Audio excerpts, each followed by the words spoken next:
Hello hello hello बेटा, I am audible? सुन पा रहे हो, देख पा रहे हो?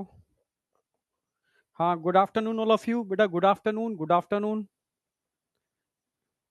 वॉइस बताओ, वॉइस परफेक्ट है या नहीं? वॉइस परफेक्ट है या नहीं? अच्छा, वाईटी की क्लास में मजा आ गया। चलो बहुत बढ़िया, ठीक है।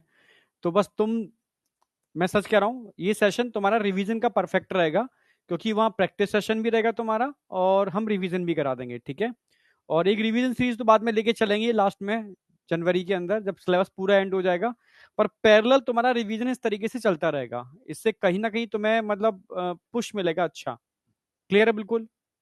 हाँ, तो कल मैं इस चैप्टर का मैक्सिमम इंपॉर्टेंट वाला पार्ट सारा करा दूंगा, ठीक है। Including blood group, RS factor, इससे रिलेटेड सारे क्वेश्चन जो बनते हैं, सारे कल के लेक्चर में सब कुछ कवर होगा, ठीक है। तो कल शाम को 8 बजे अगेन हम लोग, ठीक है, सेशन में आएंगे। और इसको बस कंटिन्यू रखना, सीरीज को ब्रेक मत करना। क्लियर है बिल्कुल? हाँ। तो अब आ जाओ, संडे को बच्चों ने टेस्ट दिया था, तो टेस्ट की बात कर लेते हैं और आज का टारगेट क्या है देख लेते हैं, ठीक है। तो आज हम लोग कार्बोहाइड्रेट स्टार्ट कर रहे हैं, ठीक है। कार्बोहाइड्रेट स्टार्ट कर रहे हैं। हाँ, बच्चे तो कुछ ज्यादा बोलते ही हैं, ठीक है। अब बच्चे होते हैं, क्या होते हैं, स्पैमर होते हैं, वहां पर पता ही नहीं, ठीक है। अब बताओ, वीडियो नॉट विजिबल भाई। तुम विजिबल तो हैं यार, मैं तुम देख पा रहे हो तुम मुझे? हाँ, सबसे मोटी बुक जूलॉजी की है, क्योंकि उसमें क्वेश्चंस मैंने जूलॉजी की बुक ये सोच के बनाई है कि जब 2026 का तुम पेपर दे के निकलोगे ना, तो 100% डेटा हो सकता है ना मिले, पर लगभग लगभग सारे क्वेश्चंस के पैटर्न और काफी क्वेश्चंस का डेटा भी आपको वहां से मिल जाए, ठीक है। मेरा बुक बनाने का पर्पज ये नहीं बुक बना दी, बुक का पर्पस है कि तुम जब पेपर दे के निकलो तो तुम्हें नीट एडवांस वहां बहुत हेल्प करने वाली हो, ठीक है। यस, तुम्हें लगे कि यार ये क्वेश्चन तो हम कर चुके हैं, ये क्वेश्चन तो कितने बार कर चुके हैं, ये क्वेश्चन तो कोई रिपीट हुआ है, ये लाइन कई बार रिपीट हुई है। नीट एडवांस ने इस लाइन को मल्टीपल चॉइस क्वेश्चन में रिपीट कर दिया है, ठीक है। तो मेरी थोड़ी सी प्रोसेस ये रही है कि चीजें तुम्हें मिल जाए उस बुक से नीट 2026 के अंदर, ठीक है। तो ये सोच करके वो बुक है, इसलिए थोड़ी सी मोटी है, ठीक है। थोड़े ज्यादा क्वेश्चन है उसके अंदर, ठीक है। और ये भी कोशिश की गई है कि गागर में सागर, एक क्वेश्चन में ही कई कंसेप्ट आ जाए, ठीक है। तो बड़ा सोच समझ के किए। वो तुम जो बच्चे बुक लेते जा रहे हैं ना, वो एक बार देखते जाएंगे तो समझ जाएंगे कि हाँ वास्तव में चीजें हैं उसके अंदर। वापस आ जाओ, ठीक है। 2 लेक्चर हमारे हो चुके हैं। आज का टारगेट हमारा होगा कार्बोहाइड्रेट, ठीक है, कार्ब्स जिसे कहते हैं, ठीक है। देखा होगा अक्सर कर आज की डेट में पिज्जा बर्गर कार्ब्स खाए जा रहे हैं, खाए जा रहे हैं, ठीक है।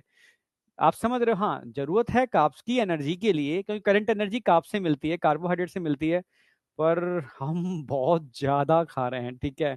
हाँ ठीक है, तो हमें इससे बचना है, समझे? कल के लेक्चर के नोट्स ऑलरेडी मैंने डाल रखे हैं बेटा, बायोमोलिक्यूल के भी और लेक्चर के भी, ठीक है। संकल्प बाय एमडी सर मैंने ग्रुप बनाया था ना तुम्हारा, ठीक है। उस पर मैं सारे लेक्चर की पीडीएफ डालता जा रहा हूं, ठीक है। यहां तो अपलोड होती ही है, यहां तो हम प्रॉपर अपलोड करते ही हैं, पर वहां पर भी हम अपलोड करते जा रहे हैं वाईटी के सेशन जो होंगे उनके पीडीएफ, ठीक है। कई बच्चों ने कहा था इसलिए, क्योंकि उससे डाउनलोड नहीं होते हैं, क्या प्रॉब्लम बता रहे थे, ठीक है। प्रिंट के लिए दिक्कत आ रही थी, तो मैंने संकल्प बाय एमडी सर पर डालता जा रहा हूं, ठीक है। हाँ, ओके, हाँ। वापस आ जाओ। तो काप्स की हम बात कर रहे हैं। अच्छा, काप्स से पहले थोड़ा सा मैं बता दूं, कल मैं अभी अभी मैंने कराया क्या है। अभी बहुत बेसिक कराया मैंने कि भाई, कल मैंने जो कराया था वो एनालिसिस कराई थी कि भाई केमिकल, भाई बायोमोलिक्यूल्स की आपको एनालिसिस करनी है, तो आप जानते हो उसमें ऑर्गेनिक और इनऑर्गेनिक दोनों टाइप के सब्सटेंस होते हैं, ठीक है। इसमें 2 मेथड बताए थे मैंने, एक फ्रक्शन मेथड और स्पेशली इनऑर्गेनिक सब्सटेंस को प्रॉपर एनालिसिस करने के लिए, ठीक है, आप कह सकते हो डिस्ट्रक्शन मेथड, जो मैंने कल अच्छे से एक्सप्लेन भी किया है और आपने मान के चल रहा हूं पढ़ा भी होगा।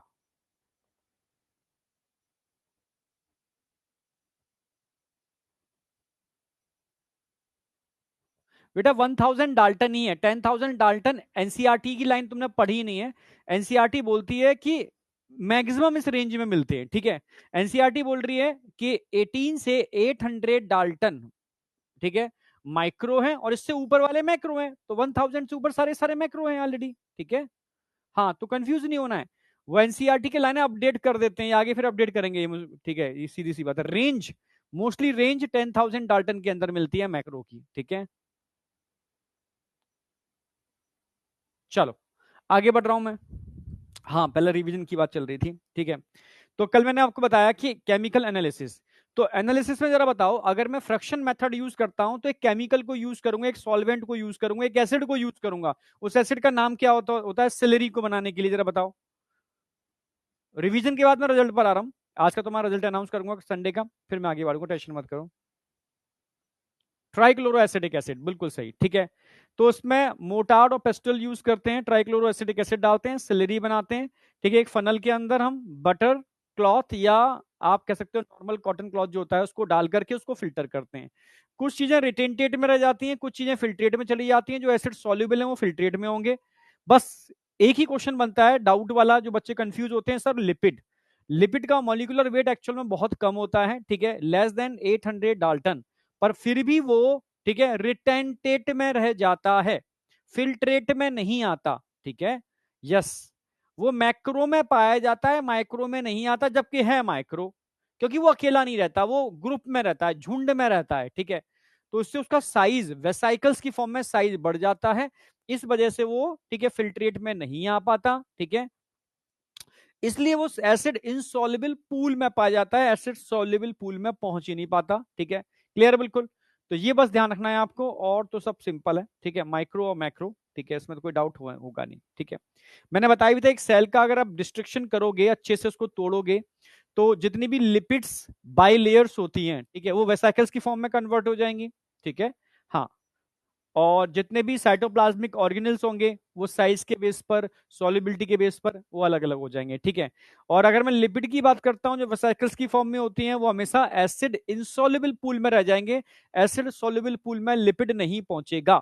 ध्यान रखना है, प्रोटीन पॉलीमर होता है जो छोटे छोटे मोनोमर की यूनिट के मिलने से बनता है, ठीक है। कार्बोहाइड्रेट पॉलीमर होता है जो छोटे छोटे यूनिट की मिलने से बनता है, समझना मेरी बात। मानो ये मोतियों की माला है, ठीक है, एक पॉलीमर है, ये छोटे छोटे मोनोमर यूनिट के मिलने से बना है, तो ये पॉलीमर हो गया। इसमें एक मोती एक मोनोमर यूनिट होगा, जो मोनोमर यूनिट के रिपीटेशन से बनते हैं वो पॉलीमर हैं, जो मोनोमर यूनिट के रिपीटेशन से बनते हैं वो पॉलीमर हैं। क्लियर बिल्कुल। तो ध्यान रखना है, लिपिड पॉलीमर नहीं होता, लिपिड पॉलीमेरिक नहीं होता, ठीक है। प्रोटीन पॉलीमेरिक हो सकता है, कार्बोहाइड्रेट पॉलीमेरिक हो सकता है, न्यूक्लिक एसिड पॉलीमेरिक हो सकता है या होता है, पर लिपिड कभी भी पॉलीमेरिक नहीं होते। क्लियर है बिल्कुल। वो मोनोमेरिक यूनिट के रिपीटेशन से नहीं बनते, ये ध्यान रखना आपको, ठीक है। प्रोटीन अमाइनो एसिड का पॉलीमर है, ठीक है। कार्बोहाइड्रेट सिंपल शुगर का पॉलीमर है, न्यूक्लिक एसिड न्यूक्लियोटाइड का पॉलीमर है। क्लियर है बिल्कुल। जबकि लिपिड पॉलीमर नहीं है, इट इज अ ट्राइग्लिसराइड्स। कल बताया भी था शायद मैंने, कल नहीं उससे पहले बताया था, ट्राइग्लिसराइड्स होते हैं, ठीक है, जो long chain of fatty acid और अल्कोहल के एस्ट्रिफिकेशन से बनते हैं। यहां हमने ग्लिसरॉल लिया था, याद हो, ग्लिसरॉल और 3 long chain of fatty acid के मिलने से ट्राइग्लिसराइड्स बनता है, इसके बीच में एस्टर बॉन्ड मिलते हैं, तो ये होता है लिपिड। अब फॉर्म कुछ भी हो सकती है, मक्खन की फॉर्म में खाओ, देसी घी की फॉर्म में खाओ, वो कोई भी फॉर्म आप यूज कर रहे हो उससे कोई फर्क नहीं पड़ता, यहां तक कोई डाउट नहीं होना चाहिए। ओके, ठीक है, यहां तक कोई डाउट बेटा। नंबर की टेंशन मत करो, नंबर में अपना जो मेन नंबर है वो दे दूंगा तुम्हें एक दिन, ठीक है, डाउट्स के लिए, चीजों के लिए, उस पर व्हाट्सअप कर देना, ठीक है। नंबर में रियल नंबर दे दूंगा, अपना पर्सनल नंबर, ठीक है। आप कौन सा घी खाते हो? मैं देसी घी खाता हूँ, घर का निकला हुआ, यानी घर की मलाई को उतार करके उसको गर्म करके जो घी बनता है वो खाते हैं, ठीक है। हाँ, ठीक है, और वैसे सरसों का तेल सबसे बेस्ट है, आप वो यूज किया करो, हाँ बेस्ट है, ठीक है, नेचुरल के अंदर। अब आ जाऊं। अच्छा, अभी तुम्हारा टेस्ट हुआ था 14 सितंबर को, प्राची,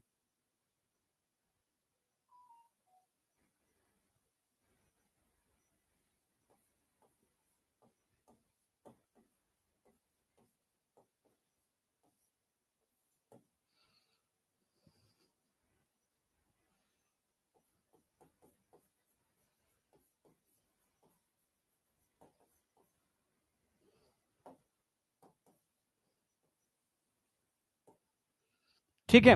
देखो प्राची नंबर 1 पर है, इसके जो मार्क्स आ रहे हैं 345 हैं, बहुत बढ़िया। बायो में 190, ठीक है। अविनाश 335 है, बहुत बढ़िया, ठीक है। ये मैं 1.0 की बात कर रहा हूं, ठीक है। आकृति 330, 330 मार्क्स हैं, ठीक है, माइनर टेस्ट के हिसाब से, ठीक है। और नेक्स्ट आ जाओ, जाबेर, ठीक है, 320 मार्क्स हैं। राम ठाकुर 320 मार्क्स हैं। नीतू, ठीक है, 319 मार्क्स हैं, ठीक है।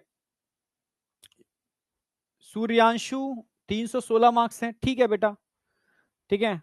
समीर 316 मार्क्स हैं, ठीक है, ठीक है। अरविंद अगेन 316 मार्क्स हैं। और सुप्रिया यादव 315 मार्क्स हैं, एक नंबर कम है, ठीक है। तो 10 बच्चे हैं तुम्हारे सामने हैं 1.0, मंथन 1.0, क्लियर है, जो अभी माइनर टेस्ट हुआ है उसके लिए। अगर मैं 2.0 की बात करता हूं, ठीक है, अगेन 2.0, 2.0 की बात करते हैं। कुणाल, कुणाल 360, अच्छा यार, ये तो इस बार बच्चों ने वाह गजब कर दिया, मार्क्स ज्यादा लगे 1.0 वालों से। वही 1.0 के 345 हाईएस्ट मार्क्स हैं, 2.0 के 360 हाईएस्ट मार्क्स हैं। कुणाल बहुत बहुत बधाई बेटा, ठीक है, इस बार तुमने लाज रख ली 2.0 वालों ने, ठीक है, क्लियर है। कुणाल 360 मार्क्स हैं, बहुत बढ़िया, ठीक है। आदित्य 331 मार्क्स हैं, ठीक है, ठीक है। अरूप 312 हैं। खुशी 310 मार्क्स हैं, ठीक है, ठीक है।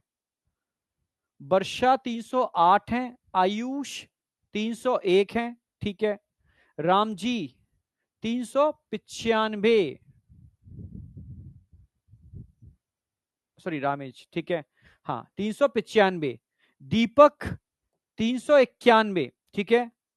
रिधमा 288, सॉरी 291 है, ठीक है, मैं 3 निकल गया, ठीक है। और आदेश के 279 है, कोई नहीं, ठीक है। पर इस बार 2.0 की लाज कुणाल ने रख ली, ठीक है, कुणाल ने रख ली इस बार 300 की रेंज में है बच्चे, ठीक है। 6 बच्चे हैं, जबकि यहां अगर मैं 300 की रेंज में देख रहा हूं तो सारे ही बच्चे हैं। अब ये डिफरेंस है, मतलब ऑल ओवर परफॉर्मेंस 1.2 की ठीक चल रही है, ठीक है, ऑल ओवर परफॉर्मेंस। पर यहां ऑल ओवर परफॉर्मेंस 2.2 की ठीक नहीं है, ठीक है। 360 बस एक बच्चा कुणाल, उसने थोड़ी सी इज्जत रख ली है, समझे। आ चुकी किधर है पता नहीं बेटा, ठीक है। अब यहां तो नजर नहीं आ रही है, उसने टेस्ट नहीं दिया होगा, या कभी कभी क्या होता है यहाँ कुछ पता नहीं क्या है, जो बेंगलोर से टेस्ट हमारे पास आता है रिजल्ट वो ये है, ठीक है। क्योंकि कई बच्चों ने कहा है कि सर टेस्ट तो दिया था पर मार्क्स नहीं आए, अब पता नहीं क्या है, कुछ जो भी है, ठीक है। चलो, तो रिजल्ट क्लियर है, यहां तक किसी को कोई डाउट शाउट है क्या? मोतियों की माला, यहां तक किसी को कोई डाउट शाउट है क्या? हाँ, अब मेजर टेस्ट है बेटा। मेजर टेस्ट में दो वो आ रहे हैं, आपकी ध्यान रखना है आपको, ठीक है, चैप्टर। एक केमिकल कोऑर्डिनेशन और दूसरा होगा वही न्यूरल कंट्रोल एंड कोऑर्डिनेशन, ठीक है। हाँ, जैसे कई बच्चों ने कहा मेरा टेस्ट ओपन नहीं हुआ, तो कुछ एरर हो जाती हैं, ठीक है। चलो कोई नहीं बेटा, अभी रिजल्ट रिवीजन कराया है मैंने और थोड़ा सा रिजल्ट डिस्कस किया है आपका, आगे बढ़ रहा हूं मैं। सबसे पहले मैं बात करूंगा आज कार्बोहाइड्रेट, कार्बोहाइड्रेट, ठीक है। कार्बोहाइड्रेट करें स्टार्ट। यार वॉइस क्रैकिंग नहीं है, तुम अपना थोड़ा बहुत तो होता है, मानता हूं, ठीक है, बट अभी नहीं है। अच्छा, कार्बोहाइड्रेट है क्या? कार्बो, कार्बो मतलब कार्बन, हाइड्रेट मतलब वाटर।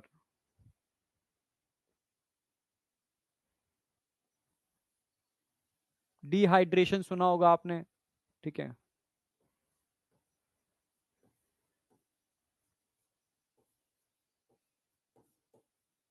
अब आ जाओ, अगर मैं कार्बोहाइड्रेट का फॉर्मूला बात करूं, फॉर्मूला क्या होगा इनका, ठीक है, CnH2O का होल पावर n, ठीक है। लगभग सारे कार्बोहाइड्रेट इस फॉर्मूले को मतलब फॉलो करते हैं, कुछ को छोड़ करके। जैसे डीऑक्सी राइबोस शुगर है, वो इस फॉर्मूले को ठीक है फॉलो नहीं करती। टेस्ट मिस्ड दिखा रहा है। अब यही कुछ चीजें हैं यार। Test syllabus,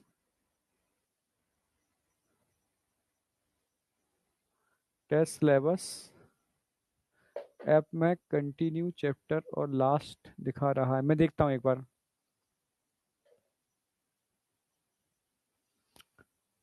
lecture two receive कराओ सर। लेक्चर टू कल ही तो लिया है बेटा मैंने, उसको ऑलरेडी इस पे मैंने अपलोड भी किया है यहाँ पर पीडीएफ। हाँ, और मैंने टेलीग्राम पर भी डाल दिया पीडीएफ। वही एक मैंने तुम्हारा उसका बना रखा है, संकल्प बाय एमडी सर। चलो कोई नहीं, अब मैं कुछ यही चीजें हैं कुछ, जैसे आचुकी का भी इसने बताया था मुझे, एक बार फोन किया तो उसने बताया कि सर कभी कभी हम टेस्ट देते हैं तो नहीं होता, ठीक है। तो कुछ चीजें हैं, पर ऑल ओवर भाई बच्चे मेहनत तो कर रहे हैं, ठीक है। मैं इतना इतना समझ में आ रहा है बस मुझे।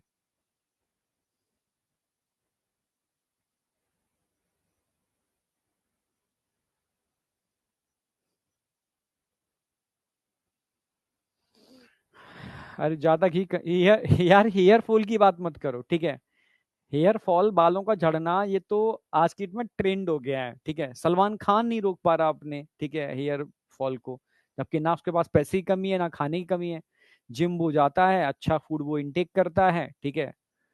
तो सोचो तो, तुम लोग क्या रोक लोगे, हम लोग क्या रोक लेंगे, ठीक है। तो उस पर मत फोकस करो। जितना ज्यादा सोचोगे उतना ही बाल ज्यादा जाएंगे, तो सोचना छोड़ दो, ठीक है। हाँ, छोटे छोटे बच्चों का संग ये दिक्कत हो रही है, ठीक है। चलो वापस आ जाओ। हम बात करते हैं कार्बोहाइड्रेट, ठीक है। तो CnH2n, जैसे मान ग्लूकोज की बात करता हूं, एग्जांपल ले लो ग्लूकोज। C6H12O6, ठीक है। अब जो नंबर यहां पर कार्बन का है उतना ही नंबर क्या होगा ऑक्सीजन का, पर हाइड्रोजन का नंबर क्या हो जाएगा डबल। हाइड्रोजन नंबर क्या हो जाएगा डबल, तो आपके सामने है, ठीक है। क्लियर है। अगर यहां पर n इजिकल टू क्या है 6 है, क्लियर है। n इजिकल टू 6 हो गया, तो 6 अगेन 6, वही 6 2 जा 12, 12 वो हो गया, क्लियर बिल्कुल। तो इस तरीके से इसको फॉलो करते हैं, ठीक है। ये लगभग सारे मोनोसेक्राइड इस फॉर्मूले को कार्बोहाइड्रेट फॉलो करते हैं, ठीक है, एक्सेप्ट डीऑक्सी राइबोस शुगर। यहां तक समझ में आ रहा है।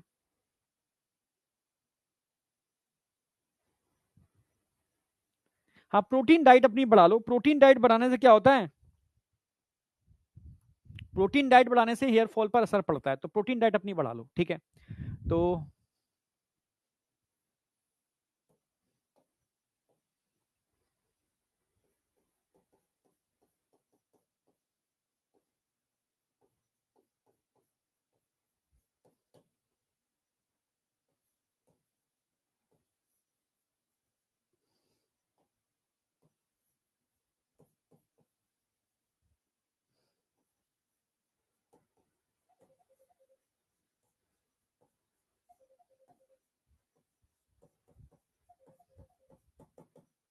एक्सेप्ट डी ऑक्सी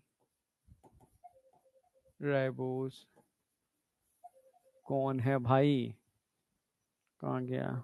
एक मिनट, एक मिनट दोगे जरा मुझे, एक बार पूछ लूं है कौन।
ठीक है, नोट कर लिया? कहाँ गया पेन? नेक्स्ट आ जाओ। तो अब बात कर रहे थे डीऑक्सी राइबोस शुगर्स को, मैं आगे समझाऊंगा अभी डिटेल में डायग्राम बना करके। नेक्स्ट हम बात कर रहे हैं कार्बोहाइड्रेट की, कि कार्बोहाइड्रेट है क्या। ठीक है, तो इट इज अ कार्बोहाइड्रेट की अगर मैं बात करूं, कार्बोहाइड्रेट होते क्या है। ठीक है, आप कह सकते हो it is a carbohydrate, carbon कह सकते हो कंपाउंड ऑफ पॉलीहाइड्रोक्सी एल्डिहाइड हो सकते हैं, या पॉलीहाइड्रोक्सी कीटोन होते हैं। लिखना आप तो समझाता हूं मैं आपको।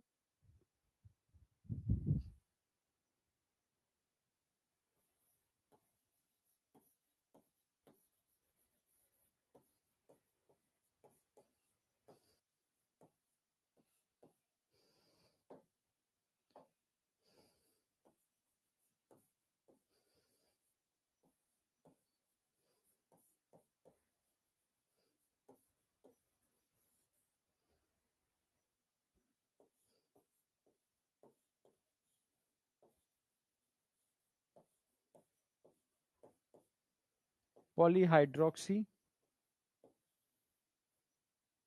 या तो एल्डिहाइड हो सकते हैं,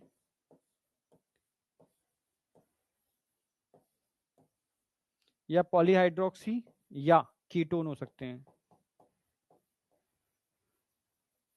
एल्डिहाइड का मतलब आप समझते ही होंगे, CHO ग्रुप होगा इनके पास, या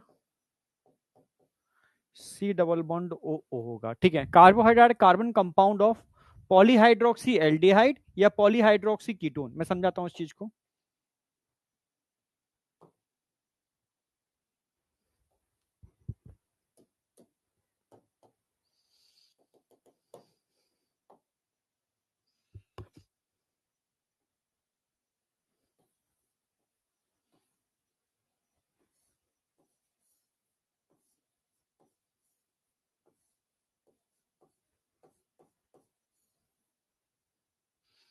पॉली मतलब समझते हो, पॉली मतलब बहुत सारे, ये तो आप समझते हो।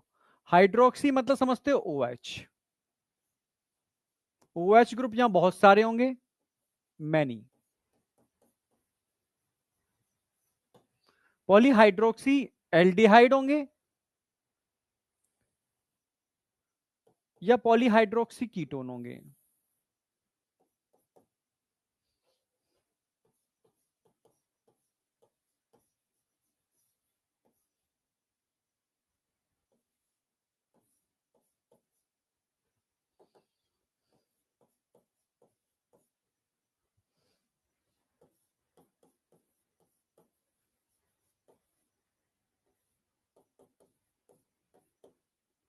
अगर एल्डिहाइड की बात करते हैं, जैसे मान लो मैं ग्लूकोज का एग्जांपल ले लेता हूं।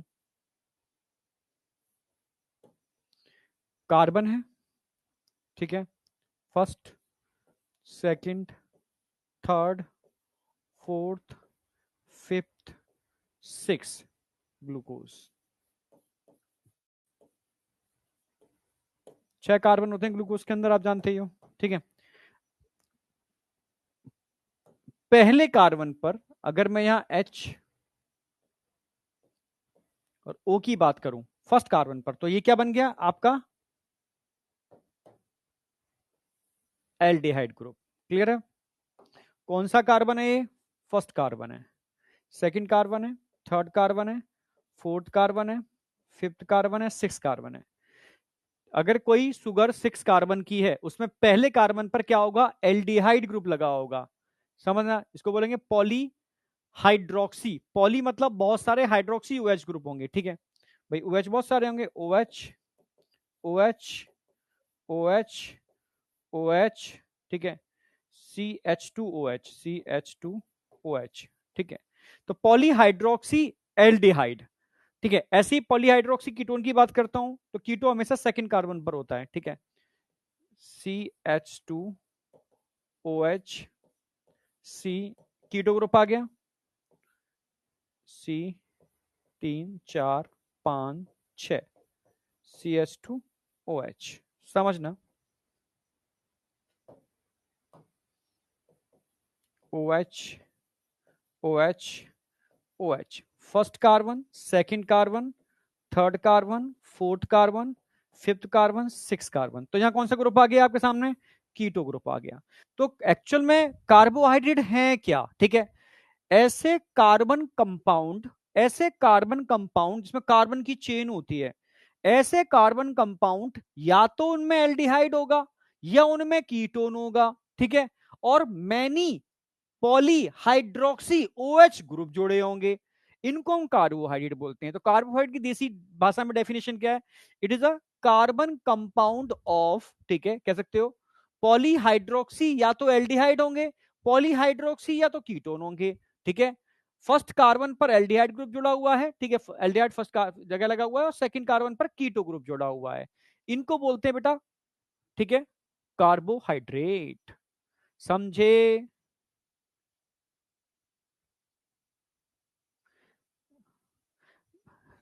3 कार्बन पर H होगा, HOH की पोजीशन चेंज होती है, HOH की पोजीशन चेंज होती है। लाओ तुम अभी उतनी ही बात जानते हो जितना तुम्हें मतलब एनसीईआरटी वाली है, मैंने पूरी ग्रुप लिखी नहीं है, यहाँ H और OH रिप्रेजेंट नहीं किया, मैंने सिर्फ कार्बन रिप्रेजेंट किए, डेफिनेशन बता रहा हूँ, ठीक है। अभी ग्लूकोज की भी बात नहीं कर रहा, मैं एग्जाम्पल की बात कर रहा हूँ कि एल्डिहाइड ग्रुप आपको कहां कहां देखने को मिलने वाला है, ग्लूकोज, गैलेक्टोज, ठीक है, ग्लूकोज में देखने को मिलेगा, गैलेक्टोज में देखने को मिलेगा, मैनोज में देखने को मिलेगा, ठीक है, एटसेट्रा, बहुत सारे हैं, आगे बताएंगे हम इनके बारे में। यहां फ्रक्टोज में कॉमनली देखने को मिलेगा, एग्जांपल फ्रक्टोज।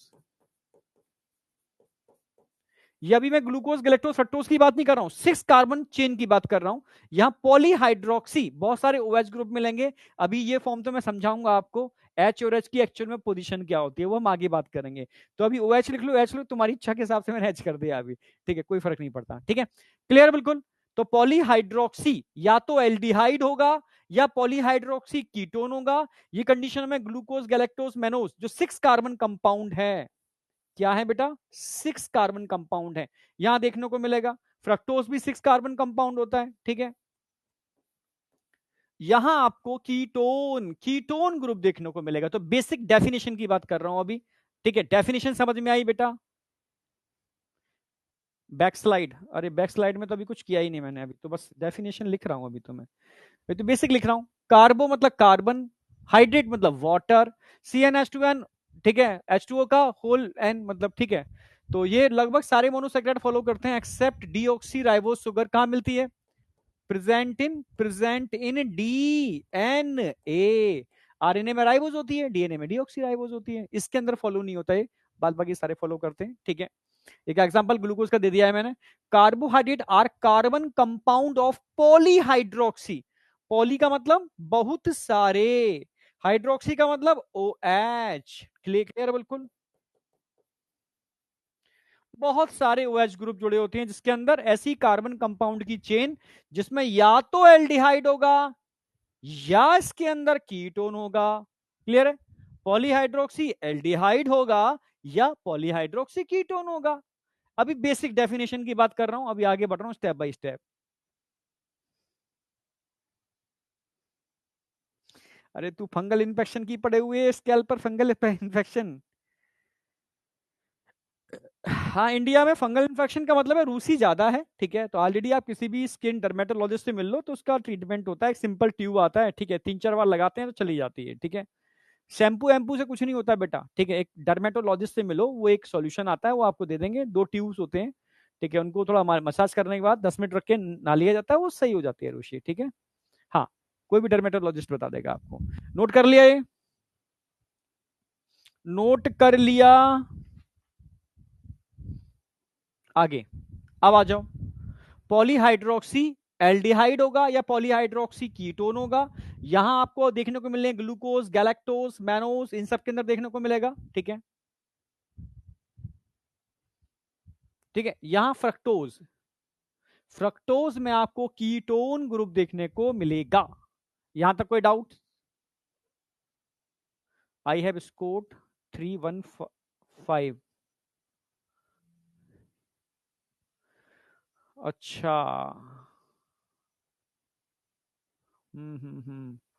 आशी पांडे लिख रही हैं, ठीक है, ये लिख रहे हैं जो भी हैं कि मेरे 315 नंबर हैं पर, ठीक है, लिस्ट में नाम नहीं है, तो एक बार को मैं देख लूंगा, मैं देख के लूंगा, बता दूंगा उनको, ठीक है।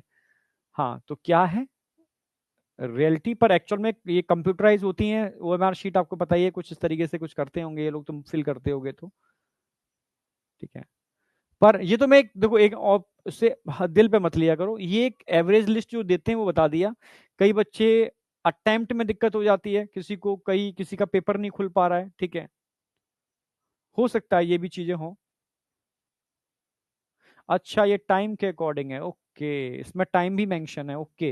हो ये भी है बेटा, इसमें एक टाइम भी मेंशन होता है, वो टाइम में इसमें नहीं दिखा पाता आपको।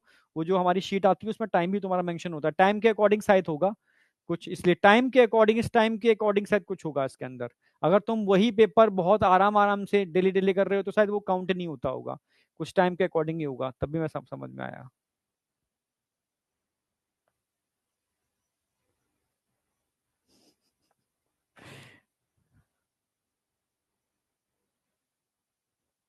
कोई नहीं, टेंशन मत ले, ठीक है। यहां तक कोई डाउट है किसी को? आगे बढ़ रहा हूं मैं, नोट कर लिया होगा। अब आ जाओ क्लासिफिकेशन ऑफ कार्बोहाइड्रेट, ठीक है।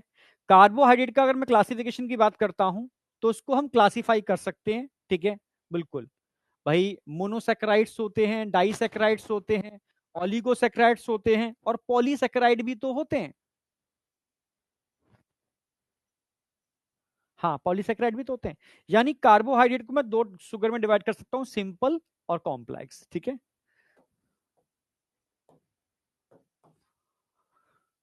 कार्बोहाइड्रेट को हम दो पार्ट में डिवाइड कर सकते हैं। देखो तुम दिल पर मत लिया करो, ये रिजल्ट जो होता है ना वो एक तरीके से मतलब बस एनालिसिस है, ठीक है।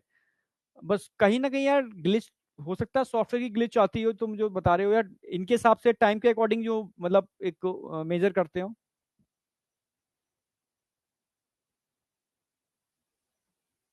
ठीक है, तो कुछ ना कुछ होगा मुझे जो लग रहा है, तभी इतना बड़ा गड़बड़ फॉल्ट तो नहीं हो सकता कि कई बच्चों के मार्क्स नहीं काउंट हो रहे हैं, ठीक है।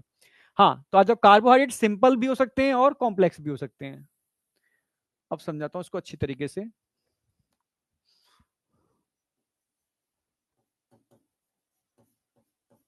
Simple carbohydrate and complex.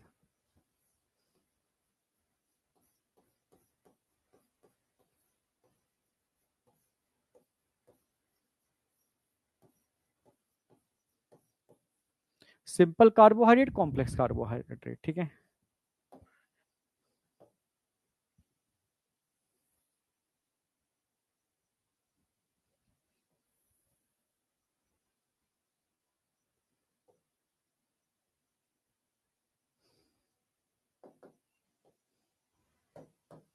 Simple carbohydrate, complex carbohydrate. Simple carbohydrate की बात करता हूं तो अब यहां समझना थोड़ा सा, इनको हम डिवाइड कर सकते हैं monosaccharide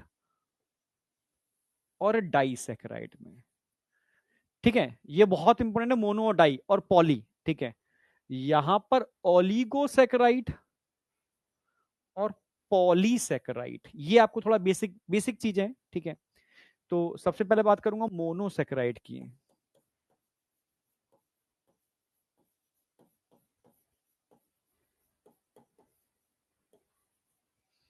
disaccharide,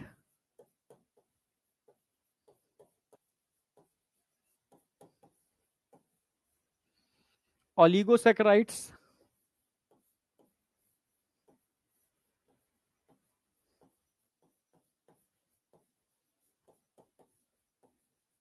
and polysaccharides.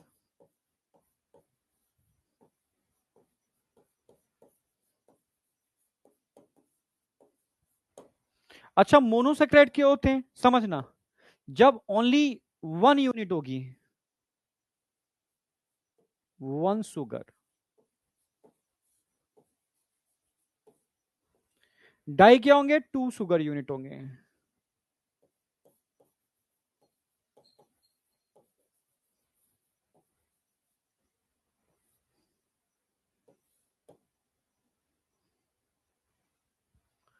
Oligo क्या होंगे, जब यहां पर थ्री से लेकर के 10 सुगर होंगे, 10 यूनिट होंगे।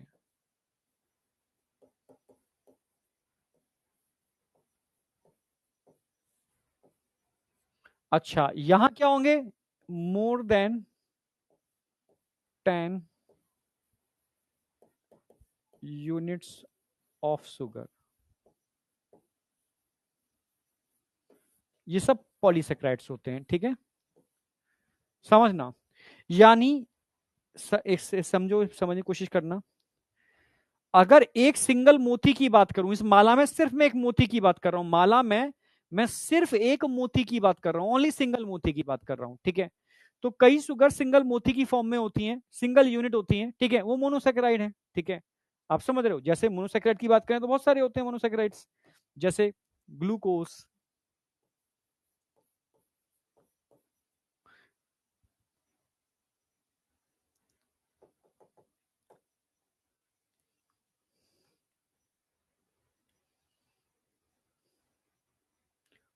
ऐसे भी कर सकते हो उसको, मैं सारा लिख देता हूं वैसे तो। कार्बन के हिसाब से ये मेंशन कर देता हूं, यहीं पर जगह नहीं है। 3 कार्बन की भी हो सकती है, 4 कार्बन की भी शुगर हो सकती है, 5 कार्बन की भी शुगर हो सकती हैं, 6 कार्बन की भी हो सकती हैं, और 7 कार्बन तक की शुगर हो सकती हैं। 3 कार्बन वाली शुगर, ठीक है, टेट्रोस, ट्रायोस,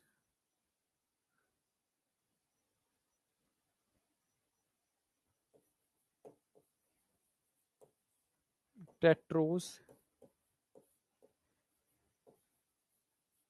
पेंटोस,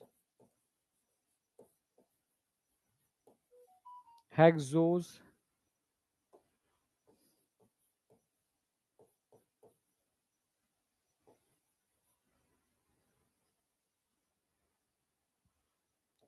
हेप्टोस,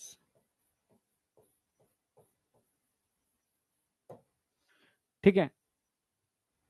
भाई मोनोसेक्राइड की बात करूं, 3 कार्बन की ट्रायोस, टेट्रोस, पेंटोस, हेक्सोस और हेप्टोस, ठीक है भाई, ये सब मोनोसेक्राइड्स हैं, ठीक है, ऑल आर मोनोसेक्राइड्स। समझना मेरी बात भाई, 3 कार्बन की शुगर भी हो सकती है, 4 कार्बन की शुगर भी हो सकती है, 5 कार्बन की भी हो सकती है, पेंटोस, जैसे deoxy ribose, ribose sugar, pentose sugar होती है, हाँ, समझे, हाँ। अब इनके एग्जाम्पल में डिटेल में आगे बता दूंगा, जगह कम है, ठीक है। डाइसेक्राइड की अगर मैं बात करूं, डाइसेक्राइड की बात करूं तो डाइसेक्राइड आप जानते हो, ये तो हम कई जगह पढ़ाते भी हैं आपको, जैसे माल्टोस, जो 2 शुगर के मिलने से बनता है वो माल्टोस है, जैसे सुक्रोज, जैसे लैक्टोज। तुम ब्रेड खाते हो, ब्रेड में स्टार्च होता है, जब ब्रेड को माउथ में चबाते हो तो मीठी मीठी लगती है, क्योंकि वो स्टार्च टूट रहा होता है डाइसैकेराइड में। तो डाइसैकेराइड क्या होती है, माल्टोज। तुम चीनी खाते हो, शुगर केन, गन्ने का जूस पीते हो, उसमें सुक्रोज होती है, ठीक है। तुम दूध पीते हो तो मिल्क शुगर जो होती है वो लैक्टोज होती है, लैक्टोबैसिलस बैक्टीरिया इसी को तो यूज करता है, ठीक है। ये सब डाइसैकेराइड हैं जो मोनोसैकेराइड यूनिट के मिलने से बनते हैं, ठीक है। अब जैसे अगर मैं तुमसे कहूं बेटा कि माल्टोस किन 2 मोनोसैकेराइड के मिलने से बनता है, ग्लूकोज प्लस ग्लूकोज। अच्छा, सुक्रोज किसके मिलने से बनता है, सुक्रोज ग्लूकोज प्लस फ्रक्टोज। अच्छा, लैक्टोज किसके मिलने से बनता है, ग्लूकोज प्लस गैलेक्टोज। ये 2 डाइसेक्राइड, ग्लूकोज प्लस ग्लूकोज के मिलने से बन रहा है माल्टोज, ग्लूकोज प्लस फ्रक्टोज के मिलने से बनता है सुक्रोज, ग्लूकोज प्लस गैलेक्टोज के मिलने से बनता है लैक्टोज। इस पर बहुत क्वेश्चन आते हैं, यस, ये डाइसेक्राइड आपको पता होना चाहिए, समझे, हाँ, कॉम्बिनेशन पता होना चाहिए। शुगर वाले पर्सन को मिल्क नहीं लेना चाहिए, ऐसा नहीं है बेटा कि शुगर वाले पर्सन को मिल्क नहीं लेना चाहिए। मिल्क तो वैसे भी ह्यूमन के लिए बना ही नहीं है, छोटे बच्चों के लिए मदर मिल्क है, क्योंकि हम मिल्क को डाइजेस्ट नहीं कर पाते, क्योंकि हमारे अंदर milk digestive enzyme proper amount में होते ही नहीं है, इनिशियल फेज में निकलते हैं, बाद में नहीं होते, ठीक है, हाँ। तो मिल्क हमारे लिए बना ही नहीं है, ठीक है, हाँ, दही हमारे लिए बना है, दही लेना चाहिए, ठीक है। और शुगर वाले पर्सन को शुगर का परहेज करना चाहिए। ज्यादा कार्ब्स भी शुगर ही तो है भाई, तुम कार्बोहाइड्रेट ज्यादा खा रहे हो तो इनडायरेक्टली शुगर ही तो ज्यादा खा रहे हो, समझे। हाँ, रेनिन बिल्कुल सही, रेनिन अभी डाइजेशन में हम पढ़ाते थे, ठीक है।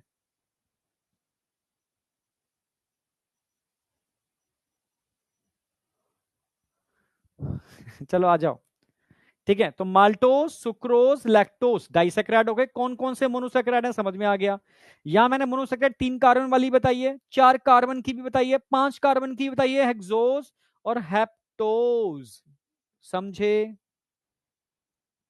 3 कार्बन वाली अक्सर कर आपने ग्लाइकोलिसिस में देखी होगी, ठीक है। डाईहाइड्रोक्सी एसीटोन फॉस्फेट, ठीक है। ग्लिसरॉल्डिहाइड, हाँ, 2,3 बाईफॉस्फोग्लिसरॉल्डिहाइड, ठीक है। यस, तो ये भी क्या है, ठीक है, 3 कार्बन वाली शुगर है जो हम कहां पढ़ते हैं, ये डिटेल में आगे बताऊंगा मैं, ये हम पढ़ते हैं ग्लाइकोलिसिस के अंदर। भाई इरेथ्रोज 4 कार्बन की शुगर होती है, pentose ribose sugar, pentose sugar होती है, ठीक है। हेक्सोस, ग्लूकोज, फ्रक्टोज, मैनोज सब हेक्सोस शुगर है, ठीक है। हेप्टोस, ठीक है, हेप्ट्यूलोस या ग्लूको, ठीक है, हाँ ग्लूको हेप्टोज, ये भी एक तरीके से, ठीक है, आपकी 7 कार्बन शुगर होती है। इनके बारे में हम डिटेल में तो पढ़ेंगे, इन दो के बारे में मैं सबके बारे में बता दूंगा मैं आगे, ठीक है। अभी तो बेसिक चीजें चल रही हैं। अब आ जाओ हम बात करते हैं यहाँ पर ओलिगोसैकेराइड। तो ओलिगोसैकेराइड में मैं सिर्फ एक बताऊंगा आपकी, ठीक है, 3 यूनिट के मिलने से बनती है। और पॉलीसैकेराइड तो मैं आगे ही बताऊंगा, यहाँ तो जगह ही नहीं है, ठीक है। रैफिनोज,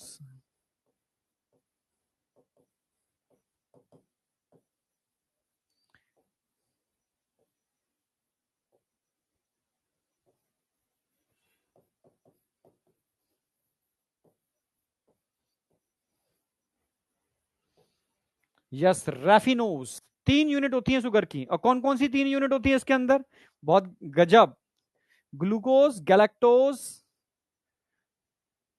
और फ्रक्टोज। ग्लूकोज, गैलेक्टोज, इन 3 यूनिट के मिलने से बनती है रैफिनोज। क्योंकि 3 से लेकर के 10 यूनिट के मिलने से कोई भी शुगर अगर बनती है तो उसको ओलिगोसैकेराइड बोलते हैं, ठीक है, रैफिनोज। हाँ बेटा, रैफिनोज ओलिगोसैकेराइड है। हाँ, ग्लूकोज, फ्रक्टोज और गैलेक्टोज, ठीक है, ग्लूकोज, गैलेक्टोज और फ्रक्टोज। अब पॉलीसैकेराइड, ये तो बहुत तुम्हारे एनसीईआरटी में दे ही पॉलीसैकेराइड रखे हैं। एनसीईआरटी में सिर्फ पॉलीसैकेराइड के बारे में, एनसीईआरटी इसके बारे में, पर बेसिक तो तुम्हें पढ़ना ही पड़ेगा, ठीक है, पता तो होना ही चाहिए, ठीक है। तो मैंने अभी इनको डिटेल में आगे मोनोसैकेराइड में बताऊंगा, डाइसैकेराइड में डिटेल में इनके बारे में बताऊंगा। रैफिनोस इतना ही समझ लो बस, एक 3 कार्बन की शुगर है। पॉलीसैकेराइड डिटेल में आएगा क्योंकि एनसीईआरटी पूरी इसी पर बेस्ड है, ठीक है। अब पॉलीसैकेराइड कह रहे हैं, थोड़ा सा मैं जगह है आगे है पॉलीसैकेराइड।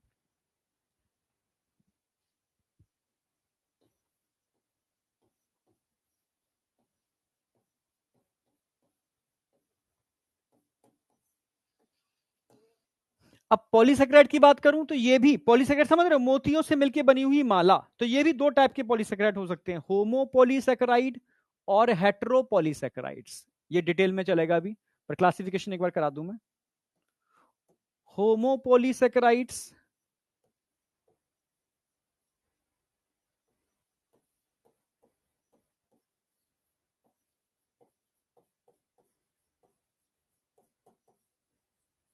ये डिटेल में पढ़ोगे आप, एनसीईआरटी में बहुत ज्यादा इसके बारे में। हेट्रो,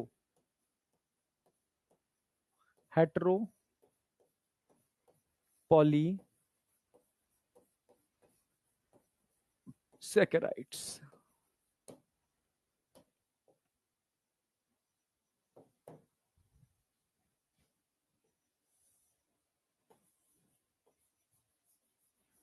सेम मोनोसैकेराइड,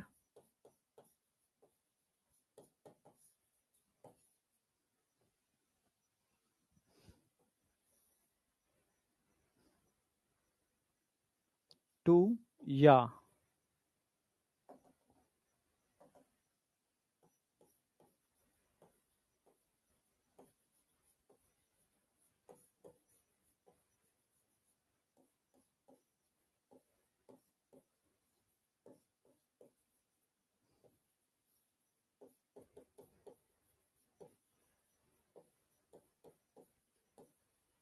भाई दो या दो से ज्यादा टाइप की मोनोसेक्राइड यूनिट के मिलने से जो बनते हैं वो हेट्रोपॉलीसेक्राइड्स होते हैं। ठीक है, जैसे मानो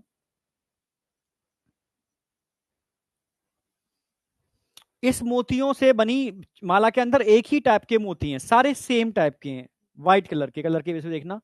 तो ये क्या होगी, होमोपॉलीसेकेराइड, जिसमें एक ही टाइप के मोनोसेकेराइड आपको देखने को मिल रहे हैं। ठीक है, एक होगी, देखो उसमें देखो दो या दो से ज्यादा ग्रीन कलर के भी हैं, रेड कलर के भी हैं, व्हाइट कलर के भी मोती हैं। ग्रीन भी हैं, रेड भी हैं, व्हाइट कलर के मोती भी हैं। तो इसके अंदर दो या दो से ज्यादा टाइप के अगर मोनोसेक्राइड देखने को मिलते हैं किसी भी पॉलीसेक्राइड के अंदर, तो वो हेट्रोपॉलीसेक्राइड होगा। क्या होगा वो, हेट्रोपॉलीसेक्राइड। आपके सिलेबस में एक हेट्रोपॉलीसेक्राइड भी दे रखा है, ठीक है, और होमोपॉलीसेक्राइड तो दे ही रखे हैं, वो पढ़ने ही है आपको। ठीक है, कहाँ गया, हाँ। तो होमोपॉलीसेक्राइड की अगर मैं बात करूं तो यहां पर आपको पढ़ना है एग्जाम्पल, जो आपको डिटेल में पढ़ना है। ग्लाइकोजन कहां मिलता है, ग्लाइकोजन जरा बताओ। स्टार्च कहां मिलता है, एग्जाम्पल में बताओ स्टार्च लिख करके। सेल्यूलोज कहां मिलता है जरा बताओ। काइटिन कहां मिलता है, जरा मुझे बताओ। ठीक है, कहां मिलता है, animal cellulose plant, cell wall cellulose से मिलकर बनी होती है। ठीक है, स्टार्च स्टार्च देखो, एनिमल का जो स्टोर फूड होता है, एनिमल का जो स्टोर फूड होता है वो ग्लाइकोजन होता है। ठीक है, एनिमल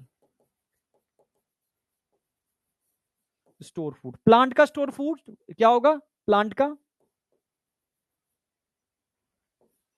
स्टार्च। स्टोर फूड होते हैं दोनों के दोनों, store food.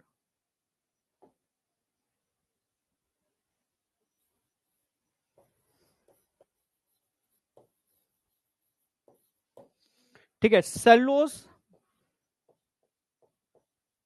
Plant cell wall, आप जानते हो सेलुलोज की मिलकर बनी होती है। काइटिन, काइटिन कहां पड़ा तुम्हें याद है, काइटिन याद है किसी को, यस, एक्सोस्केलेटन ऑफ ऑर्थोपोड। ठीक है, एक्सोस्केलेटन, एक्सो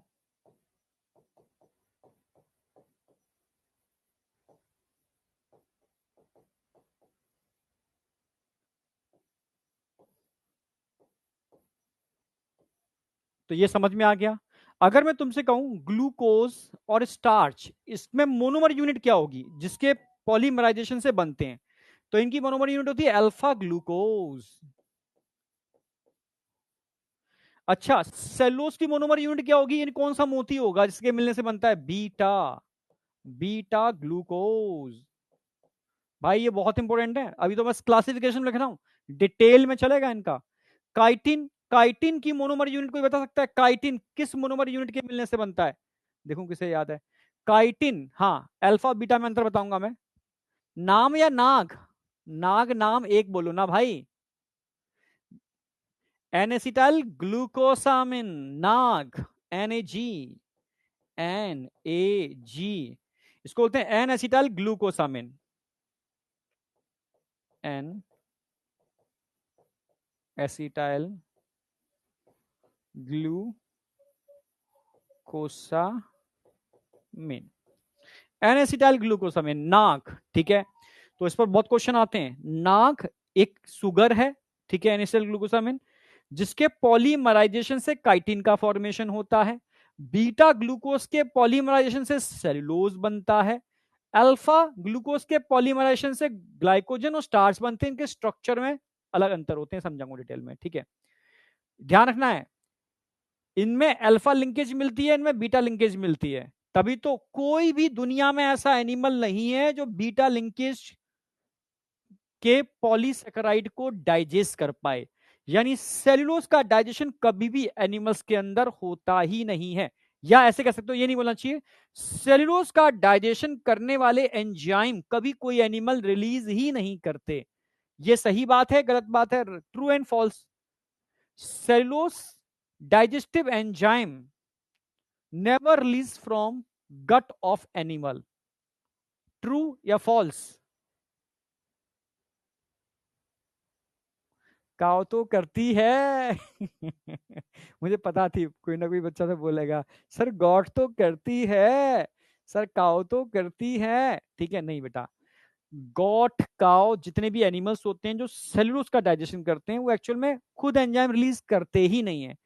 उनके स्टमक को तभी तो हम रूमिनेंट बोलते हैं, क्योंकि उसके लिए उनको अपने स्टमक में माइक्रो ऑर्गेनिज्म को पालना पड़ता है। ठीक है, यानी प्रोटोजुआ और माइक्रो ऑर्गेनिज्म यही सेलुलोज डाइजेस्टिव एंजाइम रिलीज कर सकते हैं। ठीक है, जैसे आपने दीमक सुनी होगी।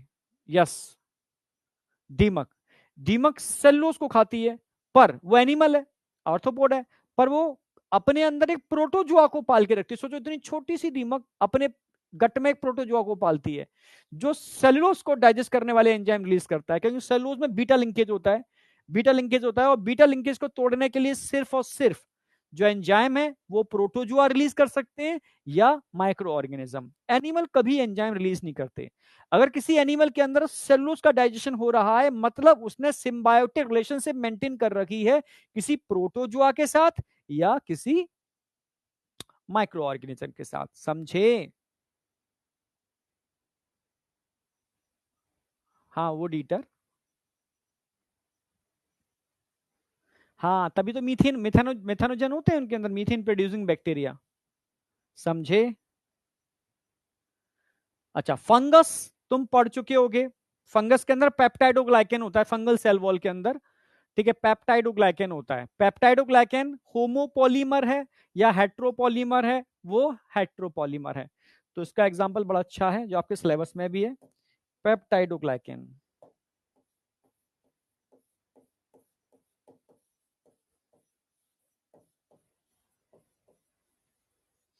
ये हेट्रोपॉलीमर में आता है, तो इसकी दो मोनोमर यूनिट कौन कौन सी होंगी जिससे मिलकर बना होता है? एक तो नाम एन एसिटाइल म्यूरेमिक एसिड, और एक NAG N acetyl glucosamine, N acetyl glucosamine. इसको डिटेल में डायग्रामेटिकली समझाऊंगा अभी आगे में। ठीक है, कहां मिलता है पेप्टाइडोग्लाइकेन? सॉरी, फंगल बोल गया, बैक्टीरियल वॉल।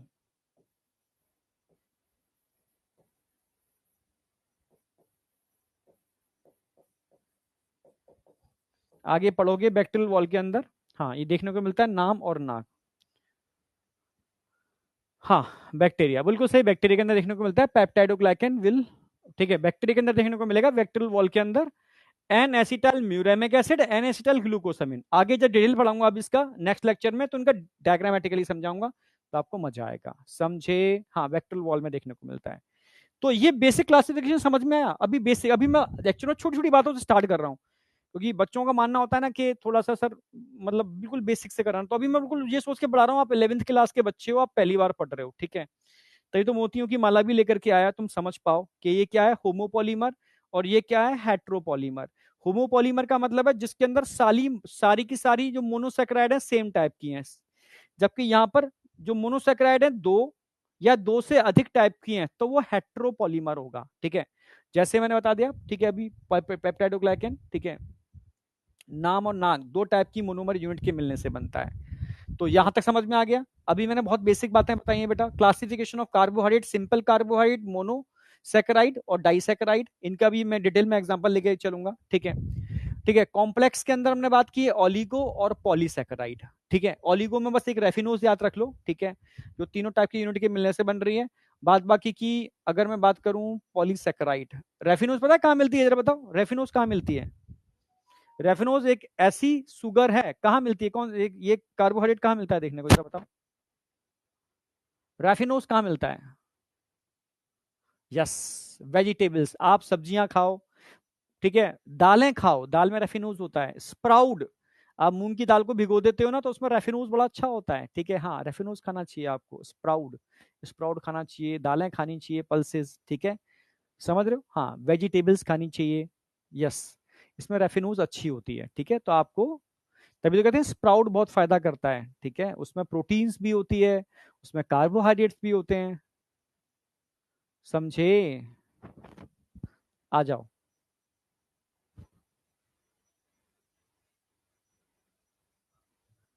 यहां तक कोई डाउट? चलो ये नोट कर लो, इसको नोट कर लो, ये क्लासिफिकेशन आपका कंप्लीट होता है। अब मैं एक एक करके चलूंगा। सबसे पहले मैं उठाऊंगा मोनोसेकेराइड, फिर मैं उठाऊंगा डाइसेकेराइड, फिर मैं उठाऊंगा पॉलीसेकेराइड, जिसमें मोनो और डाई अपने में ही बहुत बड़े हैं, ठीक है। यस, मोनो के अंदर एपीमर, एनोमर, हम सब समझेंगे सारी की सारी बातें, ठीक है। हाँ, इनका पायरोन फ्यूरॉन रिंग के बारे में समझेंगे, ठीक है। फिर जो डाइसेक्राइड होंगे उसमें लिंकेज के बारे में समझेंगे, पॉलीसेक्राइड में लिंकेज के बारे में भी समझेंगे, और किस तरीके के उनके स्ट्रक्चर बनते हैं उनके बारे में भी समझेंगे, तब जाके आपका कार्बोहाइड्रेट एंड होगा, ठीक है। एनसीईआरटी, एनसीईआरटी में बहुत ज्यादा कार्बोहाइड्रेट नहीं दे रखा, मैं पहले बता दूं, ठीक है।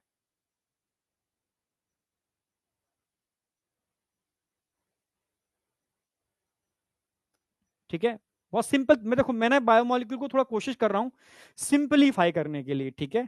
जितना सिंपलीफाई मतलब किसी को भी समझ में आए, ठीक है, और सारे क्वेश्चन तुम्हारे सॉल्व हो जाएंगे, इसकी टेंशन मत करना। बहुत सिंपल सिंपल तरीके से लेके चल रहा हूं, ठीक है। अभी तक मैंने इसके अंदर कोई टिपिकल चीज नहीं कराई, ठीक है। डेफिनेशन हो गई आपकी। अब आ जाओ, थोड़ा थोड़ा लेके चलता हूं मैं मोनोसेक्राइड्स। अगर मैं मोनोसेक्राइड्स की बात करता हूं बेटा, हाँ, मोनोसेक्राइड्स भाई, अगर मैं तुमसे कहूं ये मोती है,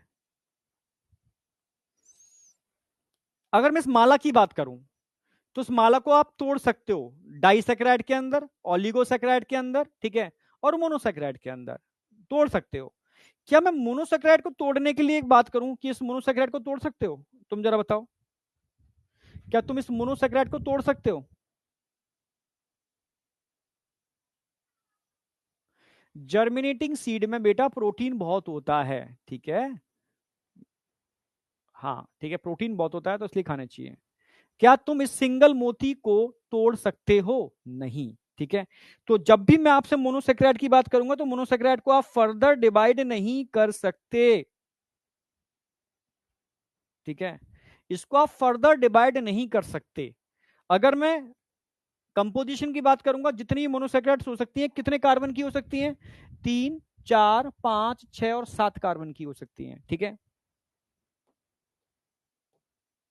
तोड़ने के लिए हमें क्या करनी होती है? हाइड्रोलिसिस। तोड़ने के लिए क्या करनी होती है? हाइड्रोलिसिस, ठीक है। Can not be further hydrolysed.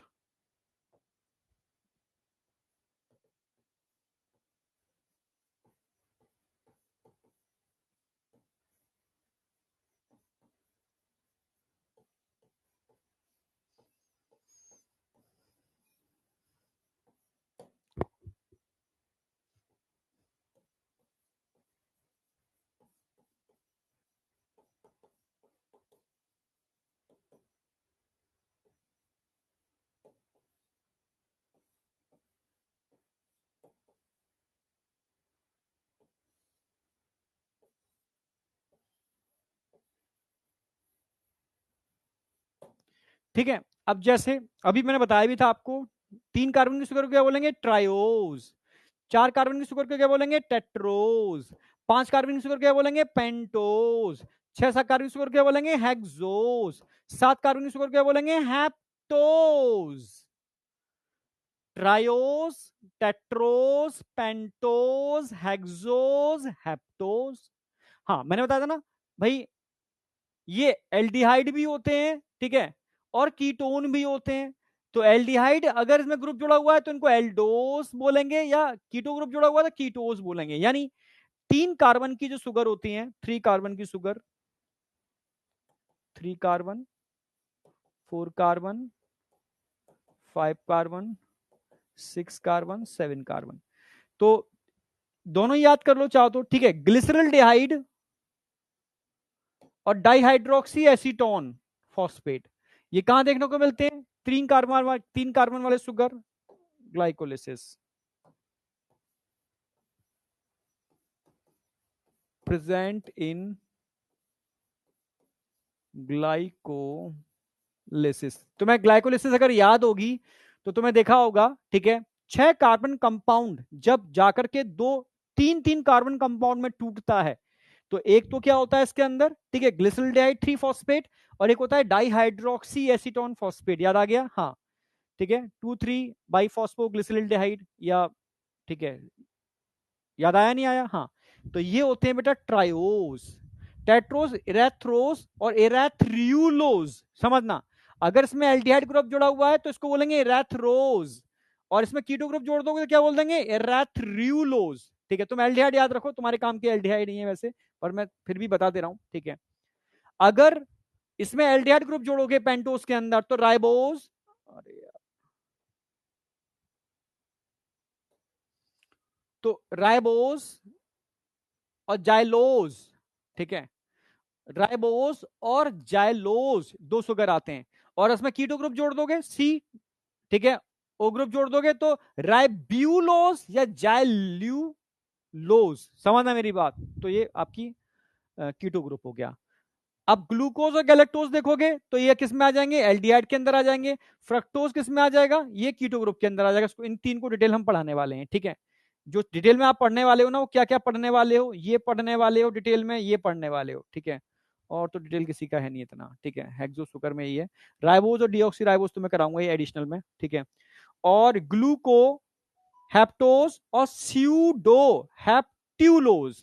ग्लूको, heptose, heptose मतलब 7 कार्बन वाली, और स्यूडो हेप्ट्यूलोज। ठीक है, ये कीटोज ग्रुप हो गया।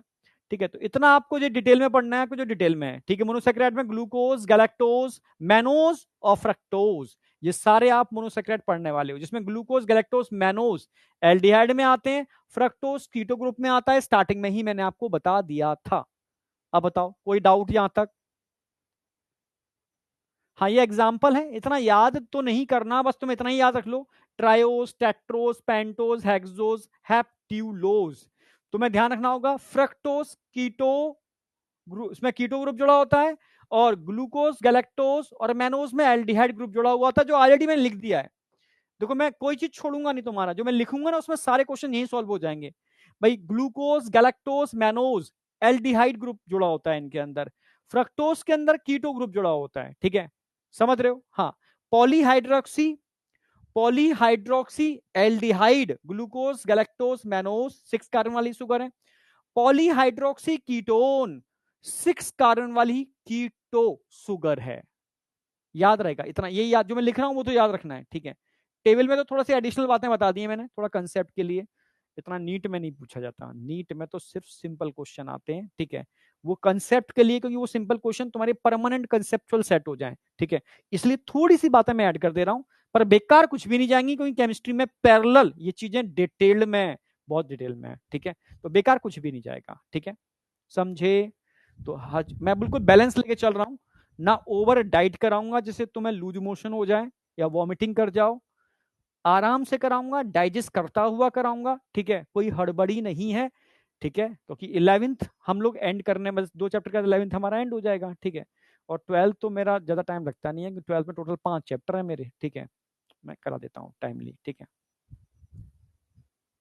हाँ, केमिस्ट्री में भी है, इसलिए थोड़ी सी चीजें मैं ऐड ऑन कर दे रहा हूँ बस, जिससे तुम्हें वहां इजी लगेगा।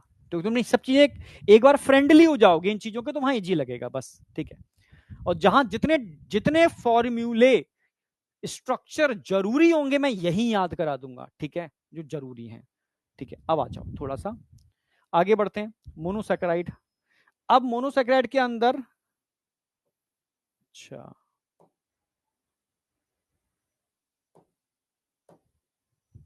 थोड़ा सा आगे बढ़ते हैं। ठीक है, structure of monosaccharide.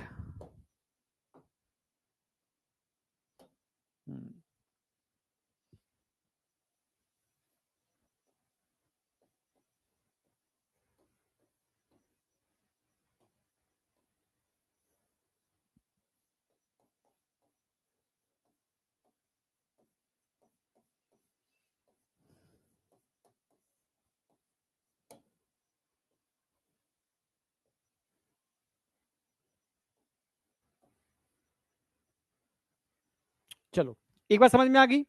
Sugar, polyhydroxy aldehyde भी होते हैं, पॉलीहाइड्रोक्सी कीटोन भी होते हैं। ठीक है, एल्डिहाइड फर्स्ट कार्बन में जुड़ता है, कीटोन सेकंड कार्बन में जुड़ता है।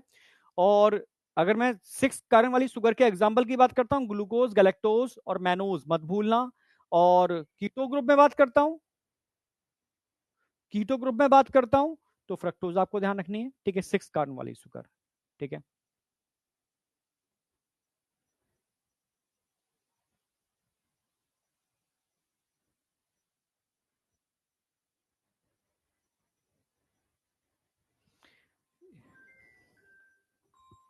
यहां तक कोई डाउट है?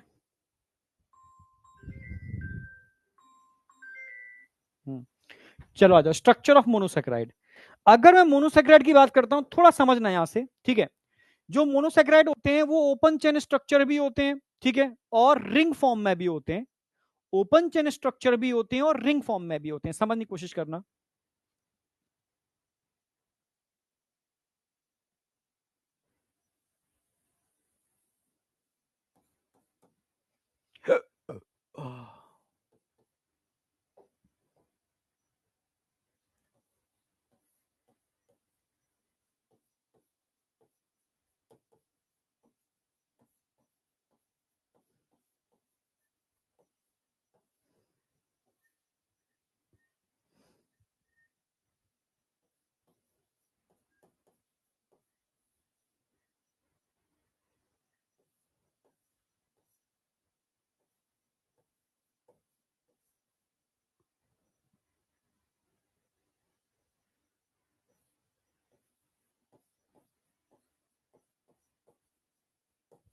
ठीक है, ओपन चेन स्ट्रक्चर भी होते हैं, ठीक है। हाँ, क्लोज चेन, ठीक है, या रिंग स्ट्रक्चर कह सकते, क्लोज चेन लिख देता हूं। क्लोज चेन या रिंग स्ट्रक्चर फॉर्म में भी होते हैं। जैसे एग्जांपल देख लो, एग्जांपल की बात कर लेते हैं। जैसे मैं ग्लूकोज का एग्जांपल ले लेता हूं, चलो। कितने कार्बन होंगे ग्लूकोज के अंदर? 6 कार्बन, 1 2 3 4 5 6 कार्बन होते हैं, ठीक है। पहले कार्बन पर तो एल्डिहाइड लगा ही होता है, आप जानते ही हो, ठीक है। एल्डिहाइड ग्रुप लगा हुआ है फर्स्ट कार्बन पर। सेकंड कार्बन पर first second third, second carbon पर OH ग्रुप होगा, थर्ड कार्बन पर H होगा, again OH OH CH2OH group, ठीक है। यहां पर hydrogen OH H H। Total carbon कितने नजर आ रहे हैं आपको? 1 2 3 4 5 6। ये किसका फॉर्मूला होगा? ग्लूकोज का। तो ग्लूकोज ओपन चेन में भी देखने को मिलता है, ठीक है, जिसमें फर्स्ट कार्बन पर आपको क्या नजर आ रहा है? यहां पर एल्डिहाइड। फर्स्ट कार्बन में क्या नजर आ रहा है? Aldehyde. Second carbon, third carbon, fourth carbon, fifth carbon, sixth carbon, ठीक है, 6 कार्बन का ग्लूकोज आपको नजर आ रहा है। यहां तक कोई डाउट?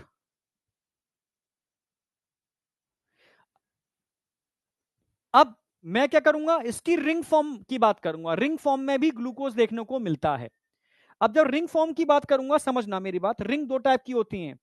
पायरेनोज रिंग भी होती है और फ्यूरेनोज रिंग भी होती है। फ्यूरेनोज रिंग फ्रक्टोज में देखने को मिलेगी, फ्यूरेनोज फ्रक्टोज, ठीक है, क्योंकि उस रिंग में ओनली और ओनली 4 मेंबर होते हैं, ठीक है। हाँ, और यहां पर 5 मेंबर रिंग होती है, ठीक है, मैं दिखा रहा हूं आपको अभी, ठीक है। अगर समझना रिंग कैसे बनेगी, मैं रिंग बना के दिखा दूं। ओपन चेन, देखो ध्यान रखना, कार्बन पर जो चार्ज होगा, कार्बन पर जो चार्ज होगा वो कैसा चार्ज होगा? पॉजिटिव या नेगेटिव? कार्बन पर हमेशा पॉजिटिव चार्ज होता है, ऑक्सीजन पर हमेशा नेगेटिव चार्ज होता है, ठीक है, समझना। और फिफ्थ कार्बन में कार्बन पर चार्ज कैसा होगा? अच्छा, यहां इस पर होगा। ऑक्सीजन पर चार्ज कैसा होगा? नेगेटिव। पर हाइड्रोजन पर चार्ज कैसा होगा? पॉजिटिव। चार्ज समझना, क्लियर बिल्कुल। अब क्या होगा बेटा, रिंग फॉर्म कैसे बनेगी? रिंग फॉर्म कैसे बनेगी? ये पॉजिटिव सीधा आकर के इस नेगेटिव से कनेक्ट हो जाएगा, और ये पॉजिटिव आकर के इस ऑक्सीजन से डायरेक्ट कनेक्ट हो जाएगा। ये कनेक्ट हो गया, हो गया, समझना। ये हाइड्रोजन सीधा ऑक्सीजन के संग जाके OH बना लेगा, और ये कार्बन सीधा ऑक्सीजन के साथ बॉन्डिंग कर लेगा, ये ऐसे, ठीक है। अब जाकर के रिंग फॉर्म बनेगी। मैं दिखा देता हूं रिंग फॉर्म बना के, या पहले एक मिडिल वाला स्ट्रक्चर बना दूं मैं आपको, समझ में अच्छे से और आ जाएगा। कार्बन है, हाइड्रोजन ऊपर चला गया, ठीक है, यहां OH आ गया, क्योंकि ये हाइड्रोजन उठ के यहां चला गया O के पास, ठीक है, OH आ गया, और इस कार्बन के संग यहां पर ऑक्सीजन रह गया, ये ऑक्सीजन रह गया। 4 वैलेंसी होगा ना, 1 2 3 ठीक है।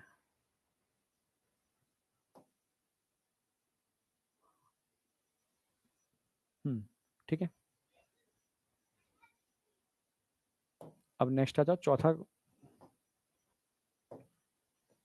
ये कार्बन वैसा का वैसा रहेगा, OH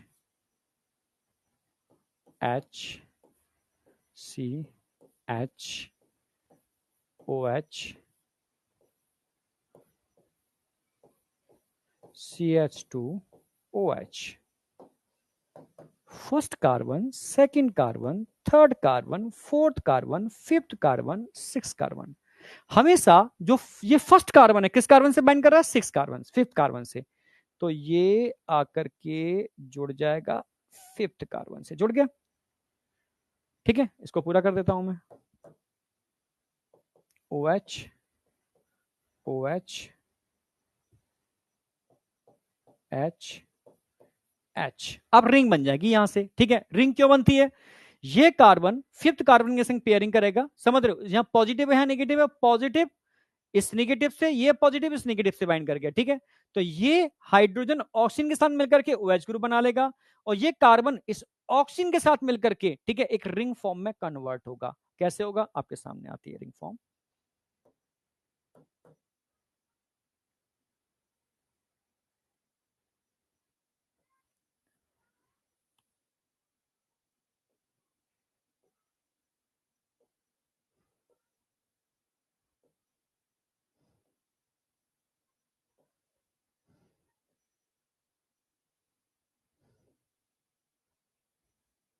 कितने कार्बन है रिंग के अंदर?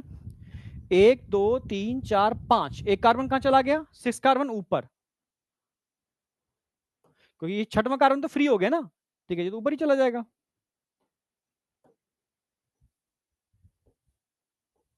CH2OH, ये ऊपर चला गया। ठीक है, समझना मेरी बात। पहला कार्बन कहां गया भाई? फर्स्ट कार्बन ये आ गया, ये। ठीक है, ये फर्स्ट कार्बन आ गया। फर्स्ट कार्बन है, फर्स्ट कार्बन है, सेकंड कार्बन है, थर्ड कार्बन है, फोर्थ कार्बन है, फिफ्थ कार्बन है, और ये सिक्स कार्बन है। आपके सामने है बिल्कुल। हमेशा जब भी ये बॉन्डिंग होगी तो एक लेफ्ट साइड होगी, एक राइट साइड होगी। ठीक है, राइट साइड हमेशा नीचे रहती है, लेफ्ट साइड हमेशा ऊपर रहती है रिंग फॉर्म के अंदर। तो जो लेफ्ट साइड में चीजें होंगी हम उसको ऊपर कर देंगे, और लेफ्ट राइट साइड में चीजें होंगी उसको नीचे कर देंगे। जैसे, ठीक है, जैसे फिफ्थ कार्बन की बात करता हूं, तो फिफ्थ कार्बन पर, ठीक है, फिफ्थ कार्बन पर CH2OH तो ऊपर चला गया, चला गया ऊपर। ठीक है, एक, दो, तीन और एक, चार। ठीक है, CH2OH तो ऊपर वाले कार्बन चला गया। ठीक है, एक, दो, तीन, चार। ठीक है, तो नीचे H ग्रुप आ जाएगा। फर्स्ट कार्बन से देखते हैं। फर्स्ट कार्बन पर OH नीचे आएगा, H ऊपर चला गया।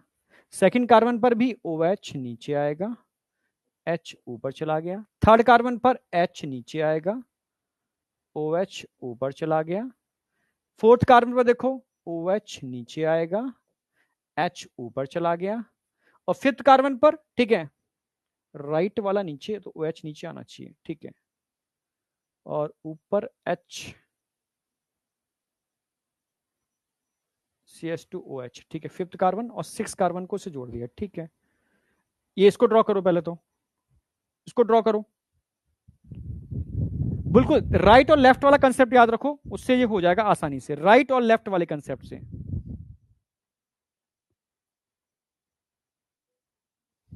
राइट और लेफ्ट वाले कंसेप्ट से ध्यान रखो, आपका हो जाएगा। भाई सिंपल सी बात है, हमें जब भी सिंपल ऐसे याद रखो, बहुत सिंपल, मैं बिना देखे कह रहा हूं। ये तो फॉर्मूला आप जानते हो, नेगेटिव पॉजिटिव कॉम्बिनेशन समझ में आ गया। ये रिंग बन गई आपकी। रिंग के अंदर जब भी बनाओगे, जो राइट साइड चीजें आ रही हैं उनको आप नीचे कर दोगे, और लेफ्ट साइड चीजें आ रही हैं उनको आप ऊपर कर दोगे। ठीक है, ये तो बाहर ही निकल गया रिंग से बाहर, तो रिंग से बाहर तो ऊपर रहेगा, नीचे हाइड्रोजन आ गया ये वाला, ये हाइड्रोजन नीचे आ गया, यहाँ रिंग बन गई इसकी यहाँ करके। अच्छा, ये OH कहाँ से आ गया फिर? OH तो चला ही गया ना, ये वाला OH क्यों लिख दिया मैंने? ओके, ये OH तो चला गया ना यहाँ OH फालतू में, तभी मैंने कहा गड़बड़ क्यों से हो रही है, ठीक है। तो ये तो OH भाई, OH तो यहाँ का हाइड्रोजन इससे मिल गया, और ये ऑक्सीजन आकर के यहाँ बाइंड रिंग बना ली इसने, ठीक है। 1 2 3 4, 4 वैलेंसी कंप्लीट है, ओके अब सही है, ठीक है। तो ये हाइड्रोजन कहाँ चला गया, नीचे आ गया, और ये ऊपर ही चला गया आपके सामने, अब एकदम एग्जैक्ट सही है। बेटा ये कौन सी रिंग हो गई, 6 मेंबर रिंग है, क्या है, 6 मेंबर रिंग है, 6 मेंबर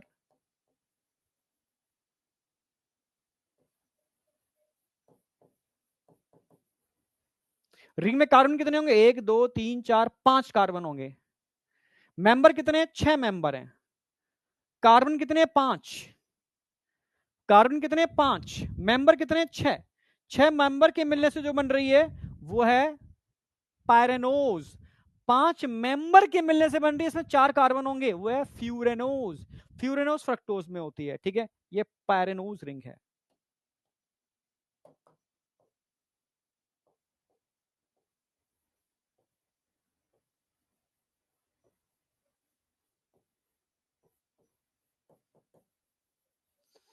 सिंपल, अभी एक एग्जांपल लिया है मैंने।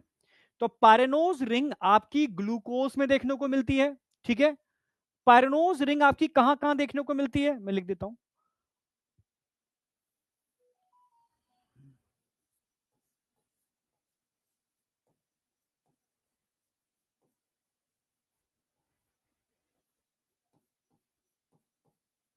ग्लूकोज, गैलेक्टोज, मैनोज, इनकी भी डायग्राम बताऊंगा बहुत तरीके से, बोलो स्टेप बाय स्टेप चल रहा हूं, ठीक है। यहां आपकी पायरेनोज रिंग मिलती है। पायरेनोज 6 मेंबर रिंग है, पायरेनोज 6 मेंबर रिंग है। फ्यूरेनोज 5 मेंबर रिंग है। 6 मेंबर में कार्बन कितने होंगे रिंग के अंदर, 5 कार्बन होंगे, वहां 4 कार्बन होंगे, ठीक है। अभी इतनी सी बात समझो, बहुत मैं थोड़ा कोशिश कर रहा हूं लॉजिकल समझाने की। स्ट्रक्चर ऑफ मोनोसेकेराइड दो फॉर्म होती है इनकी, जैसे मैंने पहला एग्जांपल ग्लूकोज का लिया है, ग्लूकोज का लिया है।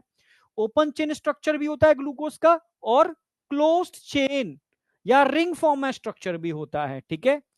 ओपन चेन रिंग चेन में कन्वर्ट हो जाती है, ठीक है। कब, कंडीशन देखना मेरी बात, ठीक है। इसमें जो कार्बन होगा उसका पॉजिटिव, ऑक्सीजन होगा उस पर नेगेटिव चार्ज होगा, फिफ्थ कार्बन पर ऑक्सीजन पर नेगेटिव चार्ज होगा, पर हाइड्रोजन में पॉजिटिव चार्ज होगा।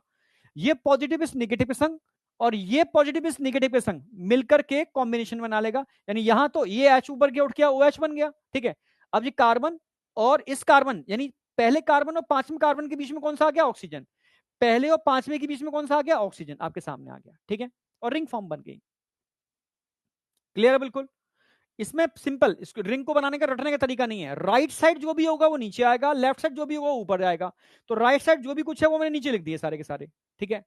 लेफ्ट साइड वाले सबको मैंने ऊपर कर दिया, पर लास्ट वाला कार्बन छोड़ देना, क्योंकि यहां पर ध्यान रखना ये अलग निकल रहा है, रिंग से अलग है। तो ये तो रिंग में बन गया, तो ये बच्चा तो नीचे ही आएगा क्योंकि रिंग बन गई यहां पर, और ये ऊपर चला जाएगा CH2OH। अब बताओ इतनी चीज समझ में आई नहीं आई, मैं स्टेप बाय स्टेप चलूंगा, बहुत तेजी से नहीं। अभी अल्फा बीटा वाली पोजीशन की बात करूंगा, पहले तो मैं अभी पायरेनोज और फ्यूरेनोज रिंग की बात करूंगा आज।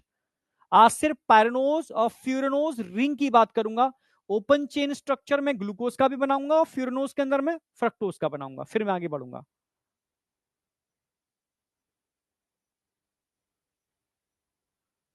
अभी अल्फा और बीटा की हम बात कर ही नहीं रहे, ठीक है।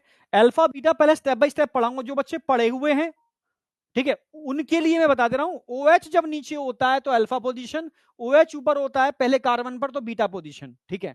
जो जानते हैं, जो नहीं जानते अभी अल्फा बीटा भूल जाओ, मैं पढ़ा ही नहीं रहा अल्फा बीटा भी। अभी तो मैं सिर्फ दो चीजें बता रहा हूं कि हर एक मोनोसेकेराइड की दो फॉर्म होती हैं, एक ओपन चेन स्ट्रक्चर और एक रिंग चेन स्ट्रक्चर। रिंग बनती कैसे है, रिंग के लिए नेगेटिव पॉजिटिव कंसेप्ट मैंने समझा दिया, ठीक है। राइट साइड वाला सब कुछ कहां आएगा, नीचे आएगा। लेफ्ट साइड जो भी कुछ आ रहा है वो ऊपर आएगा, और बन गई आपके सामने रिंग, ठीक है। ऐसी रिंग जिसमें 6 मेंबर होते हैं, मेंबर कार्बन नहीं, मेंबर, उसको पायरेनोज बोलते हैं।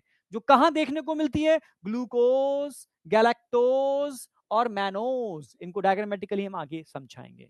ग्लूकोज, गैलेक्टोज और मैनोज। अब तुम आगे भागोगे तो गड़बड़ कर जाओगे, साथ साथ चलोगे तो एकदम सेट होते हुए चलेगा। समझे? तो सेट होता हुआ चलेगा, नहीं तो नहीं चलेगा। बिल्कुल मेरे संग संग चलना, आगे मत भागना, ठीक है। पेयरिंग हमेशा, ठीक है, जो भी आपका फंक्शनल ग्रुप होगा, चाहे वो एल्डिहाइड हो चाहे वो कीटोन हो, ऑलवेज फिफ्थ कार्बन के साथ ही पेयरिंग करेगा, ठीक है। हाँ, हमेशा फिफ्थ कार्बन के OH के साथ ही पेयर करेगा ऑलवेज, चाहे पायरेनोज रिंग बने या फ्यूरिनोज बने, ठीक है। तो एक ओपन चेन का समझ में आ गया, ग्लूकोज का एग्जांपल। अब सेकंड एग्जांपल ले रहा हूं मैं, फ्रक्टोज।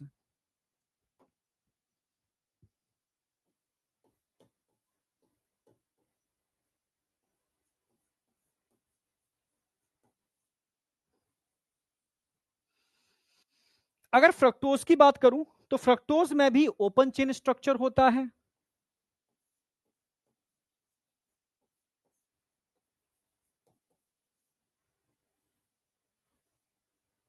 और क्लोज चेन स्ट्रक्चर भी होगा।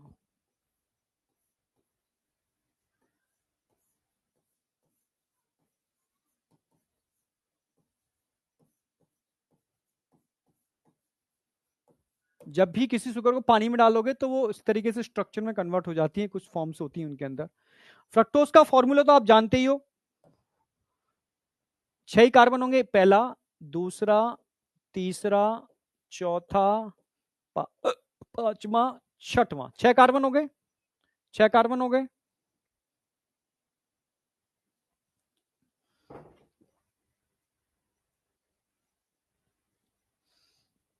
छह कार्बन हो गए।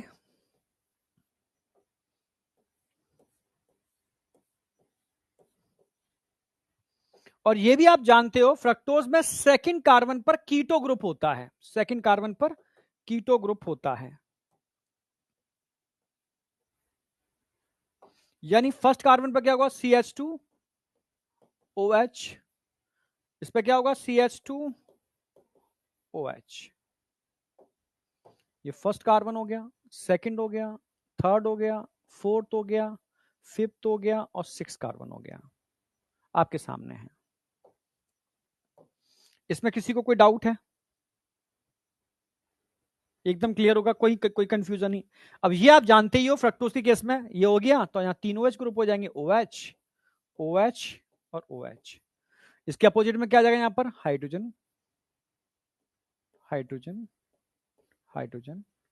और पेयरिंग मैंने बताया था अभी, जस्ट अभी बता के चुका हूं आपको कि हमेशा कार्बन पर चार्ज कैसा होगा, पॉजिटिव, ऑक्सीजन पे कैसा होगा, नेगेटिव। पांचवें कार्बन में ऑक्सीजन पे कैसा होगा, नेगेटिव, हाइड्रोजन पे कैसा होगा, पॉजिटिव, ठीक है। फिर मैंने बताया बेटा सिंपल तरीके से कि ये ऑक्सीजन नेगेटिव इस पॉजिटिव से इंटरेक्ट कर जाएगी, करगी, OH ग्रुप बना लिया। और ये नेगेटिव यानी ये कार्बन ऐसे नहीं, ये पॉजिटिव इस नेगेटिव से इंटरेक्ट कर जाएगा, कार्बन इससे इंटरेक्ट कर गया, हाइड्रोजन ग्रुप ये सीधे ऑक्सीजन से इंटरेक्ट कर गया, ये कर गया। अब इस रिंग में कितने मेंबर होंगे, मैंने बताया कोई भी फंक्शनल ग्रुप हो, क्योंकि यहां कीटो ग्रुप है, फिफ्थ कार्बन से पेयरिंग करेगा, हमेशा पॉजिटिव नेगेटिव कंसेप्ट ध्यान रखना, ठीक है। तो अब जो स्ट्रक्चर बनेगा, मिडिल स्ट्रक्चर आपके सामने होगा, CH2OH first carbon, second carbon ये गया, ठीक है, कार्बन, और ये बना लेगा, ये H ऊपर आ गया, OH, OH, COH, COH, C fifth carbon, CH2OH, ठीक है, समझना। तो तीनों के चौथा ये इसका ऑक्सीजन और फिफ्थ कार्बन के साथ ये पेयरिंग कर लेगा, ठीक है। तो ये H ऊपर चला गया, OH बन गया, और ये आकर के इसके संग बना करके यहां इसमें एक हाइड्रोजन यहां पर आ गया, चारों बैलेंस हो गई इसकी आपके सामने, बन गया रिंग फॉर्म। अब बताओ इसमें कोई डाउट किसी को, किसी को कोई भी डाउट इसके अंदर, सिंपल है, ठीक है। ये नेगेटिव है, ये पॉजिटिव है, तो कार्बन इस नेगेटिव से संग मिलकर के फिफ्थ कार्बन और सेकंड कार्बन के बीच में ये ऑक्सीजन आ गया, ये आपकी रिंग फॉर्म बन गई, जबकि हाइड्रोजन इसके साथ मिलकर के OH ग्रुप बना लेगा, ये आपके सामने चला गया। ठीक है, तो अब यहां कर देते हैं इसको H H H। अब रिंग फॉर्म बना देते हैं इसकी। रिंग फॉर्म कैसे बनेगी इसकी? 5 मेंबर होंगे, 1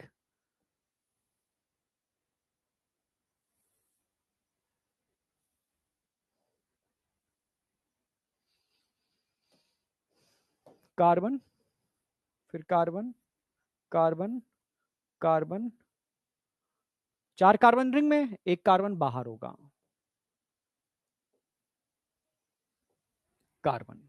ठीक है, तो समझ में आ गया होगा। ये सेकंड कार्बन हो गया आपका, ये थर्ड कार्बन हो गया, ये फोर्थ कार्बन हो गया, ये फिफ्थ कार्बन हो गया, और ये 6 कार्बन हो गया। 6वां कार्बन बाहर चला गया। ठीक है, फर्स्ट कार्बन की बात करूं, ये फर्स्ट है आपका, ये फर्स्ट है, ये सेकंड है। ठीक है, CH2OH हमेशा ऊपर ही रहेगा, तो CH2OH फर्स्ट कार्बन पर भी CH2OH ऊपर गया। ठीक है, आपके सामने ही है। ठीक है, फिर फर्स्ट कार्बन CH2OH ऊपर गया, H नीचे आ गया, OH OH और H नीचे आ गया। अब आपके सामने बिल्कुल सेम। अब मुझे बताओ, इसमें कोई डाउट?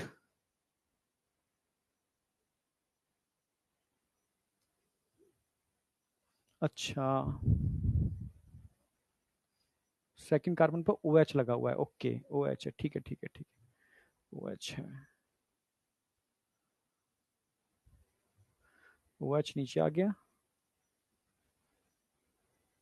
इस कार्बन पर। ठीक है, एक तो, अच्छा ये H नहीं होगा, सॉरी, H तो हटा दो ना इसको। हाँ अब ठीक है ना, 1 2 3 4, 1 2 3 4, ठीक है, अब सही है ना। ये OH ग्रुप नीचे आ गया, CH2OH आ गया। ठीक है, OH नीचे आ गया, OH नीचे आ गया। अब बात करते हैं फिफ्थ कार्बन की। फिफ्थ कार्बन ये ऑक्सीजन संग बॉन्डिंग कर रहा है, CH2 ऊपर ऊपर चला के H नीचे आ गया। अब ठीक है, अब बताओ, अब बताओ यहां तक किसी को कोई डाउट?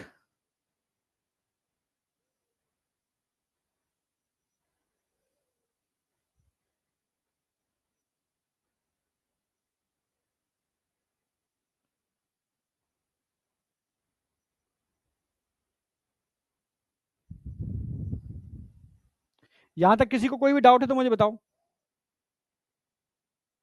कोई भी डाउट हो। सिंपल तरीके से जैसे हमने अभी इसको किया, सेम उसी तरीके से हमने किया। नेगेटिव पॉजिटिव कर लिया हमने। ठीक है, राइट साइड जो मैं भी लिख देता हूं इसके अंदर भी, जो भी कुछ राइट साइड आएगा, जो भी कुछ राइट साइड आएगा वो नीचे जाएगा, जो लेफ्ट साइड आएगा वो ऊपर जाएगा। सिंपल सी बात है। ठीक है, वही तो हमने किया भाई। CH2OH तो में से ऊपर ही रहेगा, यहां भी ऊपर कर दिया, यहां भी ऊपर कर दिया हमने। ठीक है, दोनों कार्बन रिंग फॉर्म के अंदर बात करता हूं, तो OH यहां पर आ गया, OH फिर आ गया, OH फिर आ गया, और यहां पर हाइड्रोजन नीचे आ गया, कोई CH2OH ऊपर चला गया। ठीक है, तो कितने मेंबर हैं इस रिंग के अंदर? कार्बन समझ में आ गए होंगे भाई, समझ रहे हो? फर्स्ट कार्बन ये है आपका, हाँ, फर्स्ट कार्बन ये है, तो फर्स्ट कार्बन बाहर है आपका। सेकंड, थर्ड, फोर्थ, फिफ्थ ये रिंग में आ गए, फर्स्ट और सिक्स रिंग के बाहर चला गया। सिंपल सी बात है। ठीक है, सिंपल, मतलब इसमें रटने की कोई जरूरत है ही नहीं। मतलब सिर्फ इतना याद रखो, राइट साइड जो आ रहा है वो नीचे, लेफ्ट साइड जो आ रहा है ऊपर। CH2OH ऊपर ही जाएगा। सिंपल सी बात है, क्योंकि रिंग के बाहर है। सिंपल सी बात है। तो कितने मेंबर हो गए रिंग के अंदर? कितने मेंबर है रिंग के अंदर जरा बताओ? 5 मेंबर रिंग है, 6 मेंबर रिंग है? 5 मेंबर रिंग बनेगी।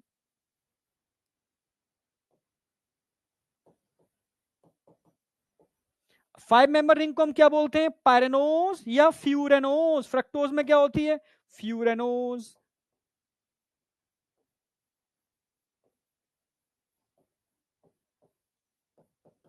बहुत सिंपल तरीके से लेके चल रहा हूं, मतलब इस तरीके से कि रटने की जरूरत नहीं है, हर चीज समझने की है। समझ रहे हो? हाँ, फ्यूरेनोज,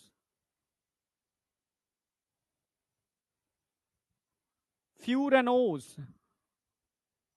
फ्रक्टोज, फर्स्ट H2OH, ठीक है, सेकंड कार्बन ये आ गया, third, fourth, fifth,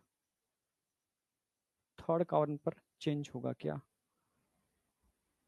third carbon पर H और H की पोजीशन चेंज होगी, ठीक है। अब बताओ यहाँ दिक्कत क्या आ रही है इसके अंदर, इसमें दिक्कत क्या आ रही है बताओ मुझे।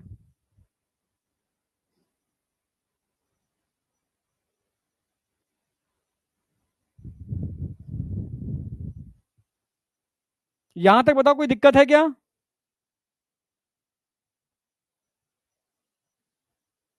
अच्छा, थर्ड कार्बन पे एच ओ एच की पोजीशन चेंज होगी, ठीक है ठीक है ठीक है।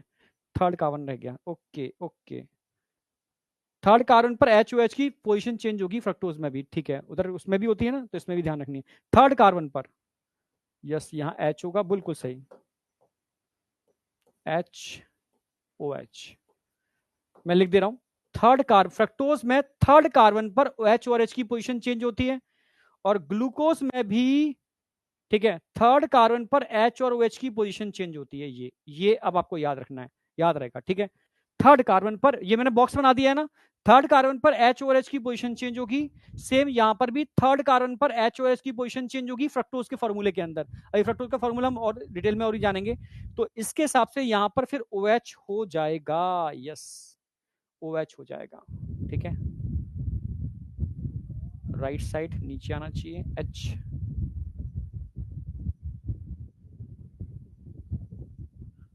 ठीक है। थर्ड कार्बन पर एच ओ एच, फिर तो ऐसे आना चाहिए, ठीक है, फिर ओ एच, फिर ओ एच, फिफ्थ कार्बन, ठीक है। अब बताओ, अब ठीक है, अब ठीक है, यहां तक कोई डाउट है बेटा?